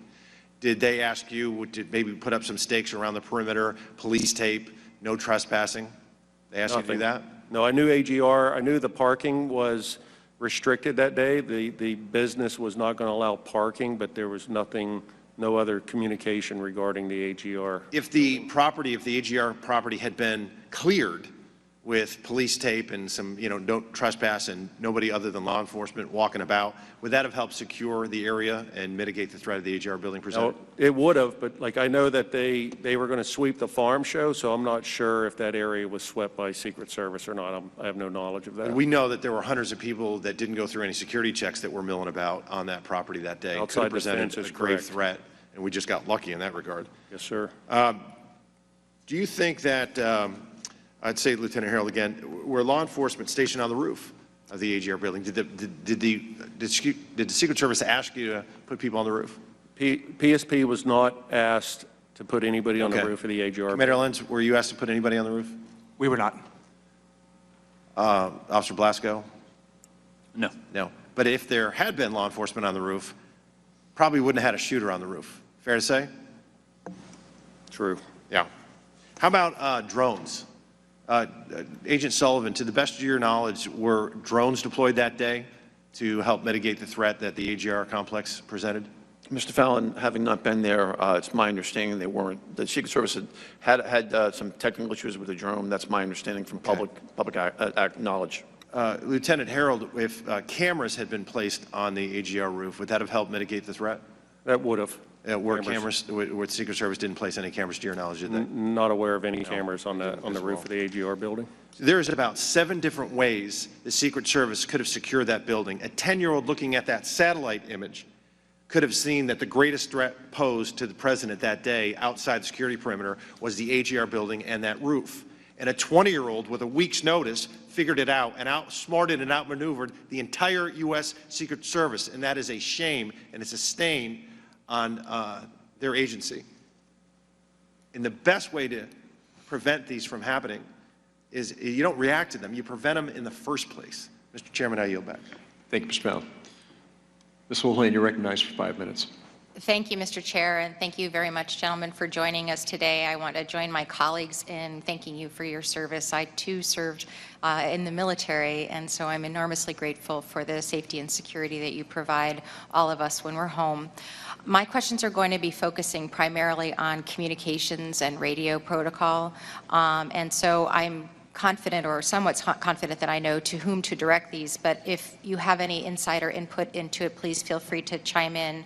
I want to start with Mr. Sergeant Lentz. Understand that you are the commander of the Butler County Emergency Services Unit, and as commander, my understanding is you were in the local command trailer, along with your deputy commander and representatives from the Butler County Sheriff's Department and the Butler Township Police Department, as well as, of course, the emergency services on that day.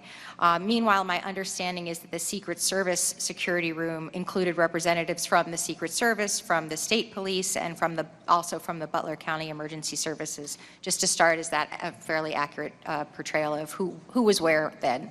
Yes. Perfect. Can you describe then some of the radio frequencies that were used by those various agencies? And I'll start with the Butler Police Department. What frequencies were they operating under? Sure. So the Butler Township Police Department was using a channel we call PD Ops 3, which was an operations channel just for the township units performing traffic control duties. The tactical police units, we were using PD Ops 4, and the sheriff's office was using the sheriff's operations channel. And my understanding there were also frequencies 1 and 2 for units that were not working at the rally as well. Is that correct? Correct. PD1 is for patrol units that would cover the southern part of the county, and PD2 would be the northern part of the county. And were local officers able to listen to other radio frequencies that day, other than the ones that you just outlined? No. So we were able to hear our Butler County channels only. And could you talk a little bit about the state troopers as well? What frequencies were they listening to? The only thing I can really speak to on the state police radio is we did have one in the county command post. It was a portable radio. But the newer radios seem to operate more like a cell phone, and if you don't have a connection to the tower, then they just don't work. So we had some issues hearing anything from that radio throughout the day. So you had issues communicating with the state police, and my understanding is they were on a different radio system from you. Correct, and they are on a separate radio system. I'm sure Lieutenant can echo better what they actually were using. Do you know if the Secret Service, again in a different area, was able to listen to your local radio frequencies that day? So there would have been an encrypted police radio in the command center. I believe it was being used by the emergency services side, so fire and EMS, but I believe they treated around 250 patients for heat-related stuff that day. So that radio was nonstop. So even if that radio was scanning and had the capability to hear our channels, they would not have been able to do so just because of the amount of traffic. Yes, when we were in Butler, that was my understanding, is that there were a couple hundred calls because it was such an incredibly hot day, and that, to your point, even if they had been able to listen to you, there was a lot of other chatter going on. And so, here we've got the local folks, the sheriff, the state police, all of whom have their own channels, and not all of whom are able to listen and hear to one another. Can you briefly talk a little bit about the Secret Service and whether or not you think they could hear you? I do not believe they could hear us at all. They did not have a radio from us, and we did not have a radio from them. So, in the local command post, there was no way for us to hear any of the Secret Service radio traffic.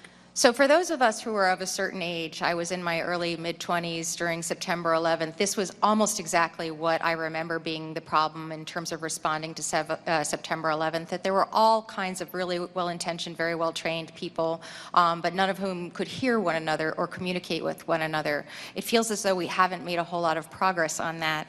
In your view, what would have been a better way to have this communication? Sure, it's not feasible to have everybody communicate on the same channel just because of the amount of radio traffic. However, a unified command post, as we're all taught in many different FEMA classes, a unified command post solves that issue. Yes, and I know Representative Crow started this conversation with sort of being aghast at the fact that there were clearly more than one command post, and that in some cases, my understanding is some people didn't even know that there were more than one command post, and so that's certainly a gap too. So here we were with 3 minutes and every second counting, and the Secret Service and the state police weren't able to directly hear what local law enforcement actually saw because they didn't have that interoperability with local law enforcement frequencies and didn't have possession of those radios. Given how important that communication is in communicating in a crisis, clearly one of the findings of our investigation ought to be that there needs to be certainly reform in terms of the technological communications that are going on here. My colleagues had a little bit of extra time, and with my remaining time, I'd like to ask a question about the drones. I understand that the drone technology that the Secret Service had didn't work that day. My understanding is that the person who was trying to assassinate the former president's technology did work that day. The last question that I have for you is we're always trying to solve for the last problem that we had. A shooter, a sniper. To me, we should be solving for the future problems that we aren't seeing coming around the corner, and those are emerging threats, evolving threats such as drone technologies. Gentlemen, do you have anything that keeps you up at night that isn't sort of the traditional sniper on a rooftop? Yeah, I believe that we've probably all considered the emerging threat that would be coming from a drone. I would say at our level, I have no means to mitigate that at this point. And that's actually something that we can also help with, and Congress has pieces of legislation, myself included, that address the authorities that you need to have to be able to combat what I think is an increasing threat from things like drones. I thank you very much for your testimony, and thank you very much again for your service. And with that, I yield back. Thank the gentlelady. The gentlelady from Florida, Ms. Lee, is recognized for 5 minutes. Thank you, Mr. Chairman, for convening this important hearing, and to our witnesses for being here with us today. Lieutenant Harold, I would like to start with you and return to a comment that you made earlier. I believe you testified that you actually participated in a prior rally at this same area with President Trump in 2020. Is that correct? That is correct. And you commented upon your observations about different resources that were available for that 2020 rally. Is that right? That is correct. Would you please describe for us some of the differences you saw in the level of protection and the level of resources that were afforded to President Trump in 2020 that were not part of the rally in 2024? Well, first, it was the site. It was an airport that's located about 20 minutes south of the farm show. So it was an airport. It's completely fenced in. It's a restricted area. The night before, we picked up the motorcade and delivered the motorcade, I guess, or escorted it back to the airfield, and we parked it in the hangars there, and everything was secured, but there was no, I guess, the foot traffic. There's nobody walking through an airfield. You know, it's all fenced in. It's restricted. But it seemed like there was more resources that were present for the 2020 rally compared to the one here just 75 days ago. So when you think of like the level of security then, like what was changed now? Like why did we have less resources from the Secret Service on July 13th? In your observation, did it appear that there were a greater number of Secret Service agents involved in the 2020 rally? There definitely was, but it could have been because of the motorcade too. Like that, I mean, it was former President Donald J. Trump was the president then, so it seemed like there was more assets, resources, the motorcade, there was definitely more security at the airfield at the Butler Airport compared to the Butler Farm Show. And Mr. Sullivan, I'd like to return to you for a moment. You testified earlier about very extensive and very specific training you received as a Secret Service agent before being put on a protective detail. Is that correct? Yes, ma'am, that's correct. And I believe your testimony was that in addition to specific law enforcement training, you spent years in preparation and training before you actually were on that particular service. Yes, Ms. Lee, that's correct. Now, other federal agents who may be brought in to supplement Secret Service in a rally such as this, do they receive that kind of training? No. So we've discussed earlier that state and local law enforcement would not and did not have that kind of specialized training. But to be clear, it is also true that other federal agencies don't receive that specific training, that specialized training either. Well, every agent that goes to the Federal Law Enforcement Training Center Criminal Investigative Training Program does get an introduction to protection. They do get some familiarity with it. And then before when the Secret Service, I'm no longer there, but borrowed agents from other agencies. When I was an agent, we used ATF, IRS, Customs. Now it's Homeland Security investigators. They are briefed, and they get a briefing and a familiarization with Secret Service procedures. But remember, though, the agents that are helping from HSI are not doing the advance. They're not making decisions on how to create the security plan. They're in a specific post with specific post instructions for that post. But would it be correct to say that Secret Service agents who are specifically assigned to a protective detail have far more extensive training in that specific type of service and law enforcement activity than would your counterparts at other agencies? That is 100% accurate, Ms. Lee, yes. And are there things in your observation about the particular rally today and the staffing associated with it? You touched earlier on how it's imperative to include state and local law enforcement, but are there particular things about this rally that you've observed that you think might have elevated and improved the security posture? Well, again, Ms. Lee, I wasn't there. I'm just acting on the information I've received in public knowledge. I think there was clearly mistakes made. There were decisions that were not appropriate in my opinion. And I'm really appalled at the communications plan, or lack thereof. I can't fathom how that would be acceptable, and it's absolutely not acceptable. Thank you. Mr. Chairman, I yield back. Thank you, General Lee. Representative Moskowitz, you're now recognized for 5 minutes. Thank you, Mr. Chairman. The assassination attempt against President Trump on July 13th was a chilling moment in our country's history. This task force is committed to ensuring that security failures on July 13th never happen again. We thank you for being here, gentlemen, to help provide the task force transparency and answers to the American people. There were a host of issues with planning and execution of the July 13th rally, including communications failures. I'm familiar with communications issues. As the former Director of Emergency Management for Florida, I was the first emergency management agency to institute FirstNet for everyone in my emergency management agency and all of our CERT components.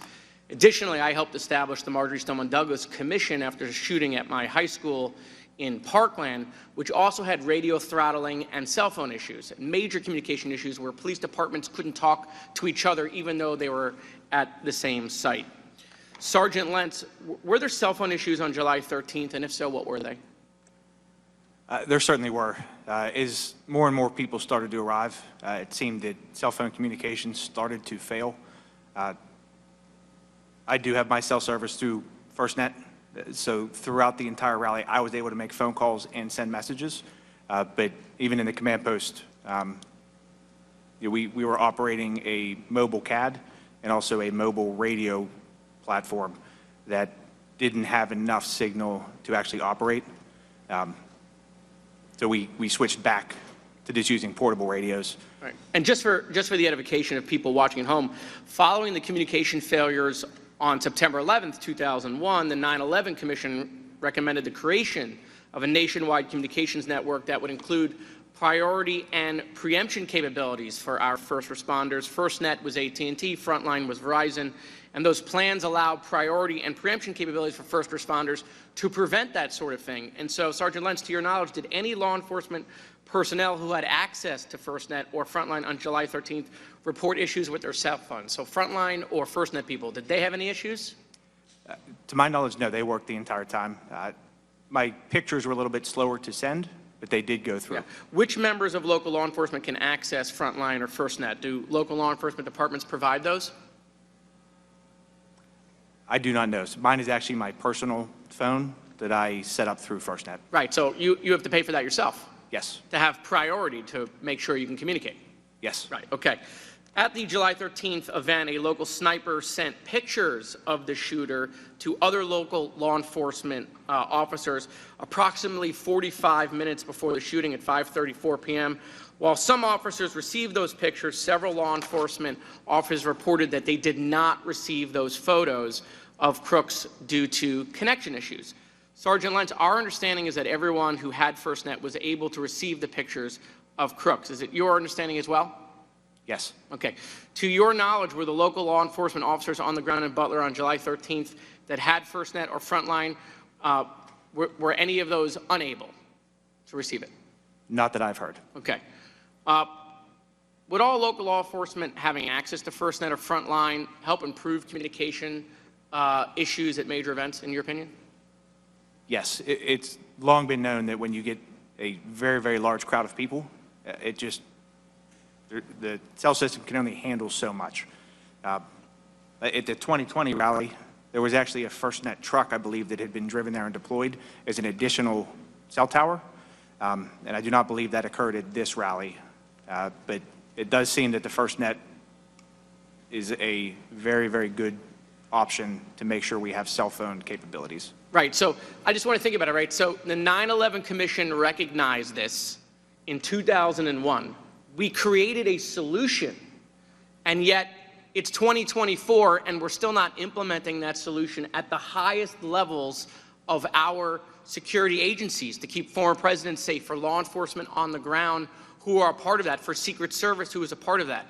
And so, we don't have to sit here and come up with a solution. They did it in 2001. Why has it taken so long to implement the solution? And so, the chairman said something that's totally true. People in this country absolutely should have a right to go to a rally, right, and listen to their president or candidate of choice and come home.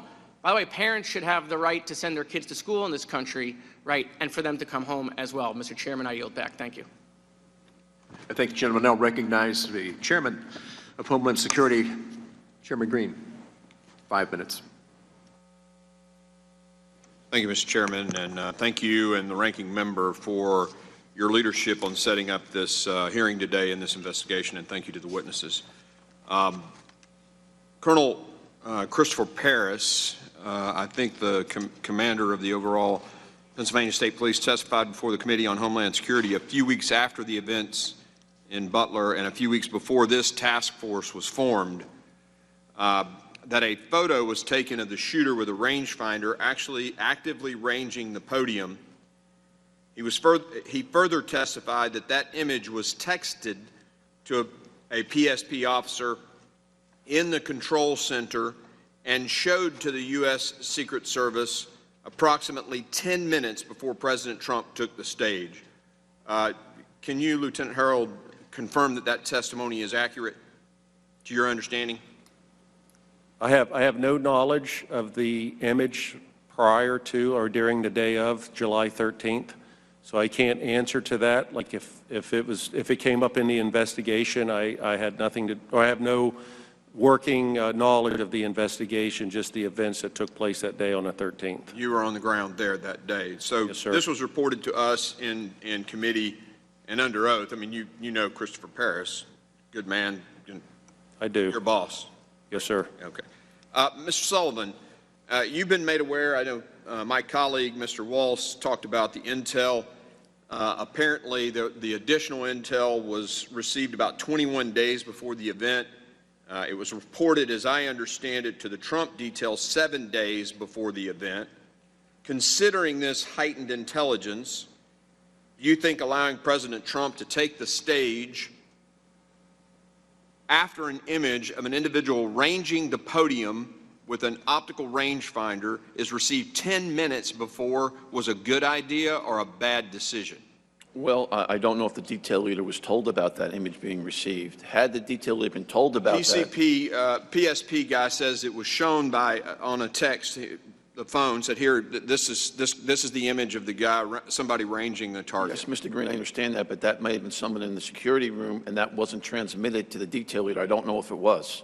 So I'm just asking, well, let me ask this question. Is it, like, if any Secret Service agent is aware of something like that, can any Secret Service agent go, "Hey, whoa, stop, we don't need to let the president on the stage"? Absolutely. Okay, that Absolutely. didn't happen.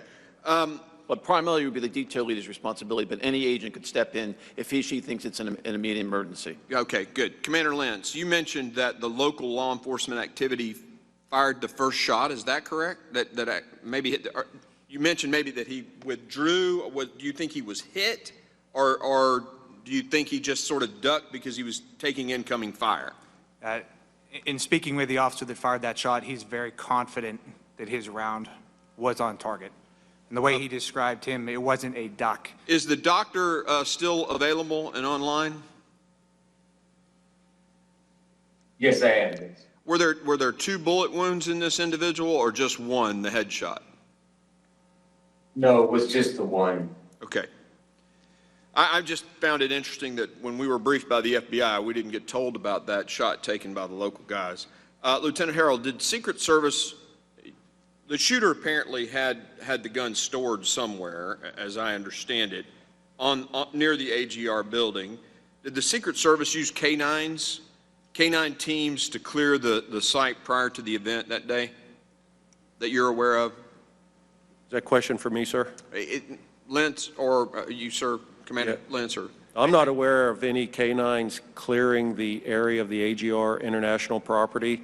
We were told that K9 units would clear the farm show ground. So to me, I'm thinking inside the fence line at, I believe, 1100 hours that day. Are you aware that that happened, either of you, that did occur? You saw that my officers did report that there were dog teams in the same barn as that. Okay, very good.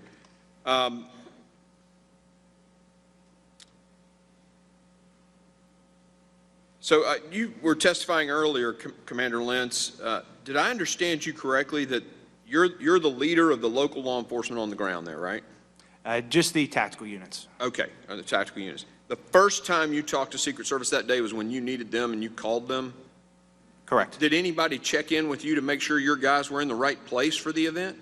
They did not check in with me, but They did not. Let me make sure I got this correct. The U.S. Secret Service is about to pull a security detail around a president at an event with a lot of people and a lot of risk, with a heightened risk from an international threat, and they didn't even check in with you to make sure your guys were in place and ready to go? Correct, not with me. And you're the leader of one of the tactical units covering this and had responsibilities on this site? Yes. I find that unbelievable. Let me ask this question to both you guys, Commander and Lieutenant. What authorities did the U.S. Secret Service give you in the event that you saw someone with a weapon, or, I mean, did you have authority, first shoot authority, And was that very clear what you were to do under the circumstances if you saw an active threat like that? They didn't provide any guidance to us. However, our standing orders with our team. So you were using your protocols for that? Correct. Okay. If it's a deadly threat, they do not need permission. They're permitted to immediately take action. What about a step back from that? You got a guy like with an optical rangefinder ranging a target. Did they give you any directions on what to do in those circumstances? They did not. How about you, Lieutenant Harold? Yeah, I think the same thing with protocol. If we saw a threat, we would engage. When it comes to the rangefinder, I had no knowledge of that day of. During the same time frame, we were investigating 2 additional suspicious people that were on the fence line. And earlier when I said I was behind the stage, I had those 2 people in sight, and I was trying to get troopers to the location there for post 5 because he had saw what he reported as suspicious activity on the fence line. So we were also looking at that at about hearing the time frame, like about the same time that this information was coming in with for crooks as well. Well, I'll end right now just by saying thank you for the work that you do. We as veterans deeply appreciate the needle in the haystack that you guys have to live to find, and thank you for what you do. Really appreciate it. Very good. Thank you, Chairman Green. Now recognize the gentleman from Maryland, Representative Ivey, for 5 minutes. Thank you, Mr. Chairman. And I want to join in expressing my gratitude to all of you, not only for being here, but the service that you provided to your communities and to the country. I wanted to follow up on a couple of things. One on the communications front. The FirstNet system, let me ask, because I don't know that Mr. Sullivan, you talked about FirstNet at all. Is Secret Service able to access FirstNet as well? I don't know, Mr. Ivey. I don't know the answer to that. All right. Do any of you know if on the day of July 13th, the Secret Service was connected to FirstNet at all? I have no information of that, if they Okay. were or not. In the walkthrough and the meetings prior to July 13th, were there any discussions about how communications would be had on the day of July 13th? I know that Secret Service, when the county had referenced their mobile command post on Monday. So I think that's how that was integrated into the rally. So during Thursday meetings with Secret Service, the command post was established at the Farm Show office, the main office there coming through the main gate. So I knew that they were going to have, or Secret Service said they were going to have their representative there, and that's where we opted to put our sergeant in the command post with Secret Service. There were some communications with portables and the radios, but nothing with FirstNet cell phones. All right, so we had communications with, Commander, you mentioned, I forget the name of the channel, but one of the channels that you used, right?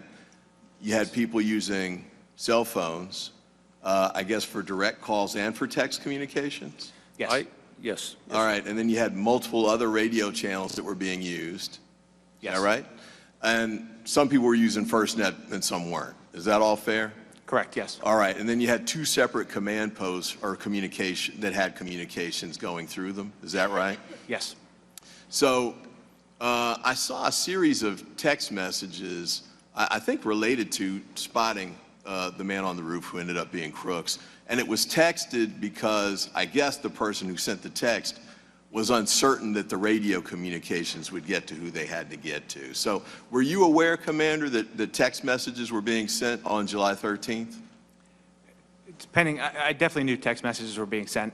In fact, that's how I got the picture of who we were looking for, so that I could then forward that to the state police sergeant that was in the Secret Service Command Center. All right, and on July 13th, was there a way to relay that photo directly to the Secret Service using, I don't know, whatever electronic means that you were in connection with the Secret Service with? I probably could have emailed it to them. Email, okay. However, the text message to... All right, but not exactly the sergeant. emergency scenario that this entails. You see a man with, on a roof with a gun, a potential threat to the former president. You don't want to send email, you want to let him know immediately, right? Correct, and we did have a phone list for the different agents. However, I'd already been speaking with the sergeant in the command center for different things, and it was significantly easier and faster just to send it straight to him. All right, is it fair to say that this sort of emergency communications on that day hadn't been worked out in advance? Is that fair? Yes. All right, so this was sort of making it up as you go along on that day, not in a critical way, but you're just doing what you need to do to communicate with each other under the circumstances and under the time constraints that you had. Yes. All right. And I think clearly, Mr. Sullivan, you'd say that that approach to communications is unacceptable under any Secret Service protection scenario. Is Yes, that sir, fair? it's absolutely unacceptable. All right. Couple quick questions to you all. One of the things about resources, and Mr. Sullivan, I know you've talked about how thin Secret Service is stretched, and I share that view. In fact, Congress passed additional appropriations to help address that. My immediate concern, though, is to get more agents up and running. You know, hiring new agents, as you pointed out, it's going to it takes years for a new agent to be prepared and trained to actually step into the role of protection for the president or other senior officials. Is that fair? Yes, once an agent is hired, it does take years, literally years, to get him or her up to speed to be assigned to that detail. One question I was just wondering about, recent retirees, is there a way that, recent retirees could come back who've been trained in this and have experience and, maybe could be immediately available at least till we get through, I would say, the inauguration cycle? Secret Service has a retired annuitant program, and there are many retired agents currently working, and they have an exemption so they could collect their salary as well as their annuity. Is that something that could be accelerated now to get more people into these The only roles? thing they could do is, right now, it's my understanding, there's an age 60 limit. If the Secret Service raised the limit, you may have more people available. But right now, it's my understanding you can't be older than 60 to be a reemployed annuitant. Okay, and I guess perhaps part of that is for the physicality of the role for people on the scene. But for people providing, for example, advanced leadership and guidance and recommendations, they could step into this role immediately. Would that be fair to say? They could. They also could step into the role of protective intelligence investigations, which I think is a critical gap right now that needs to be addressed. We need to be able to investigate threats against the president thoroughly and completely. I appreciate that. And then lastly, let me end on this with respect to the site selection piece. I think, Lieutenant Harold, you testified that there had been a rally, I guess, in 2020 at the airport in the Butler area? That's correct. And that was, in your view, a safer site because it was totally... It was an active airport, so it was fenced in and restricted. So the entire airport is surrounded by a fence, so it would prevent a lot of unnecessary foot traffic or people driving their cars through. There's multiple entrances to the farm show.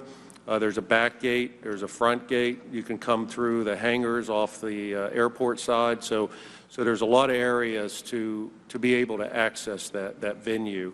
So looking just at site, the airport's more secured. And just when I stepped onto the Butler site, I went with Chairman Green the first time, the shots came from, I guess as the former president would have been facing, the shots came from the AGR building on the right. But I noticed that there was, I don't know, maybe 10 buildings on the left side of the stage as well, including some kind of rodeo stage or something along those lines. Is there other buildings up there? There were other buildings on site, and I believe that ESU had members in those, I guess it's the grandstand it's called, at the farm show, so there was LE in those buildings. There was also a water tower there too, right? Yes. Okay. So from the standpoint of ease of protection, putting protection detail in place, Mr. Sullivan, would it be easier if the fewer rooftops you have, the fewer sites that would provide a possible shooting venue for a sniper or an assailant in this instance?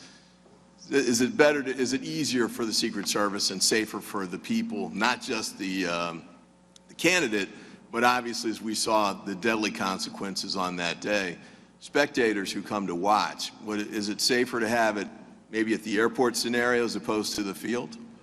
Well, Mr. Ivey, the safest place to have a rally is indoors, where you don't have the long-range threat problem.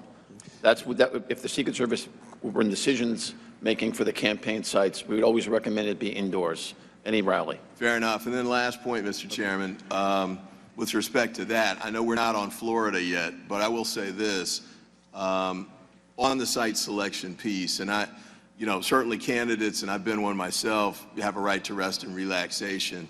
That golf course is a tough venue to provide the type of protection that we're talking about because of the size of it, the access of the roads all the way around it. They're all public access, limited fencing, high, bushes and things alike. Maybe not the best. Maybe there are golf courses that are on military bases, for example, that would be safer, sort of along the lines of how the airport's safer than the fairgrounds. So I hope we can figure out a way for, as we move forward with these, especially for a rest and relaxation scenario as opposed to a campaign scenario where there's a First Amendment effort to allow a candidate to reach voters or spectators. I think that's the highest priority. Make it best, candidates should be able to pick whatever they want on that scenario, but maybe the R&R is a different scenario. But with that, I yield back, and thank you, Mr. Chairman, and thanks to all of you for your service. Thank the gentleman. Now recognizes a representative from Louisiana, Mr. Higgins, for 5 minutes. Thank you, Mr. Chairman. Gentlemen, I'm going to be moving fast, and Mr. Chairman, let me assure you, we're going to get to the bottom of everything that happened on J13. We're going to determine what happened, when, precisely the timeline, what went right, what went wrong, where were their failures, where was their heroic action. We're going to thoroughly and calmly investigate the entire incident, the attempted assassination of former President Trump, and we're going to provide an excellent report to the American people in December. So we're in the middle of this thing right now, and I have to cover a lot of territory in a very few minutes.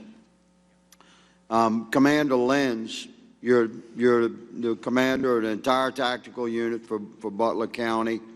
That's a multiple agency unit that's assembled across the county, and you're in command. I just want to clarify that. Did you command and supervise the drone team on the morning of J13 to observe and sanitize and clear the entire property, including the water tower? We had a private company that offered to fly a drone. They were under your command? Correct. Yeah, Thank under you. my, yep. And was that sophisticated drone equipment? Or? As far as I understand it, yes. Yes, sir. And did you post 2 patrol response units at the water tower for J13? I did not. I had no actual decision-making as far as the planning goes for where So the perimeter people. Was it your understanding that there were 2 patrol response units parked in the vicinity of the water tower on J13? I do believe at some point there were. Okay, that's what we're trying to get to. And was the water tower ladder, which is about 25 feet high, was it ever lowered that day? No. Thank you very much. Regarding radio communications, in the pre-mission briefing, you were involved extensively in that in the couple of weeks prior to J13. That's my understanding. Yes. Thank you.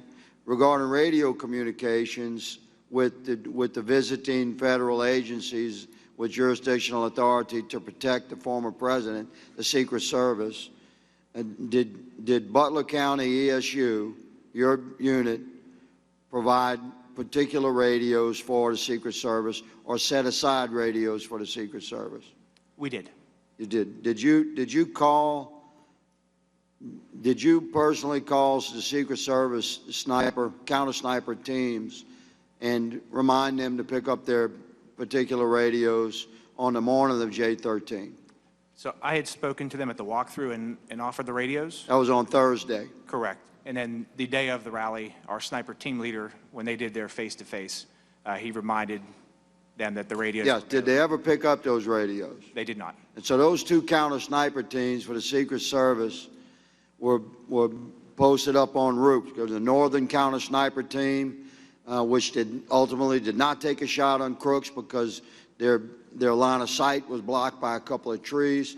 I believe then the Southern Counter Sniper Team, which ultimately did fire the killing shot at Crooks, they were up on roofs by themselves, correct? Yes.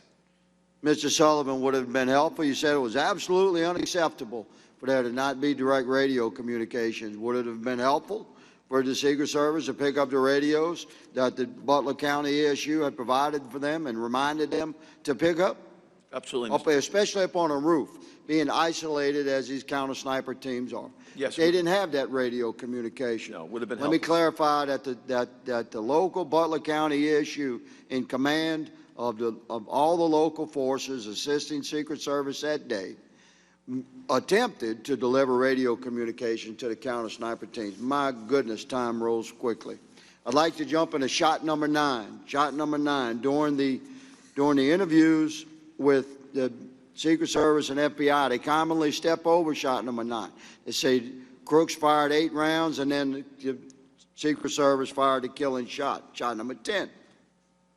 But there was a shot number 9 fired, was there not, Mr. Lenz? There was. Okay, Commander, I'm gonna quote from the transcribed interview of Aaron Zalapone. That's a tactical SWAT officer under your command that took shot number 9. He was deployed. He heard the radio traffic. He saw the commotion. He left his deployed position and ran into a position where he thought he might be able to get a shot on if there was a shooter up on a roof, somebody on a roof. He said seconds after that is whenever the first 3 shots were fired. So I hear the first 3, crack, crack, crack. And at this point, I'm like, okay, where are we at here? I look up, that's when I see Crooks. I got his head, his shoulders. I can see a rifle. At that point, I hear another crack. That's when I start pulling my weapon up. He gets 3 off. As I'm getting my target acquired, I'm getting my red dot up. I can see the gas emit from his barrel, his muzzle. Then right after that, I hear the snap of his 5th shot go off.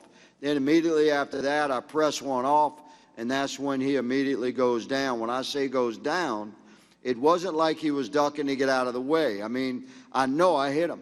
Like, there's no doubt about it. He goes down. He kind of jerks to the right, and then he slumps over slowly, and then kind of slowly rolls backward out of my field of view. So at that point, I did not have a second shot. At that point, he tries to recover. 2 seconds after that, the Secret Service, from a different vantage point, a higher vantage point, takes the killing shot. So my final question, if I may, to the doctor. Are you here with us, Doctor? Yes, I Dr. am. Goldschmidt.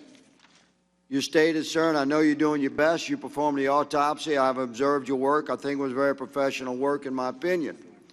You stated that there was only 1 bullet wound. I accept that you had only 1 observable bullet wound. Are you there, Doctor? Yes, I am. Thank Yes, you I very am. much. Could the injuries on Crooks' shoulders have been caused by a combined impact of Butler County ESU shot number 9 striking somewhere in the vicinity of the buttstock of Crooks' rifle and some fragmenting from that impact? Could the injuries on Crooks' shoulders have been caused by a combination of shot number 9 and shot number 10? Is that possible? No, I don't believe so. You don't believe it's possible. Does that mean it's possible? No, it's not possible. It's not possible. So I respect your testimony, but how would you determine if you removed only 1 fragment of a bullet? The FBI recovered no other bullets, that's our understanding, no other projectiles other than the partial projectile that you recovered from his shoulder. So you don't know where shot number 9 went, did you, Doctor? Correct. I do Okay. not. So is it not possible, you're saying it's not possible that shot number 9 went all the way through Crooks, and you had no way of knowing that because it was in the same wound that was further affected by shot number 10. You're saying that's not possible? The body, there was no evidence on the body of that occurrence. There you go, sir. That's different than impossible. Listen, thank you all for testifying today. Mr. Chairman, thank you for holding this first very important hearing. We shall do more, and we shall complete our work professionally. Thank you, sir. I yield. Yes, sir. Thank you, and you were correct. We will continue. Now recognize Ranking Member Crow, for comments. Thank you, Mr. Chairman, for really important.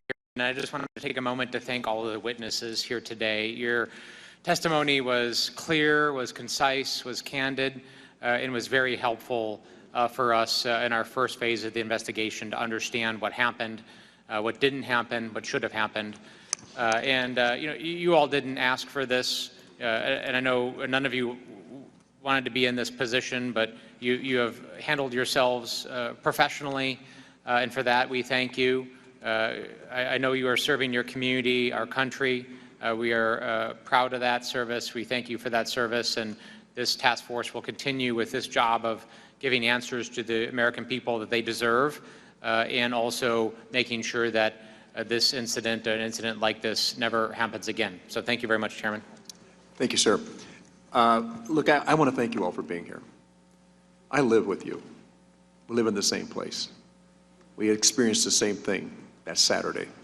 I know how deeply wounded you were after that event, because the first time anybody pointed fingers at anybody, it was at local law enforcement. They didn't do their job.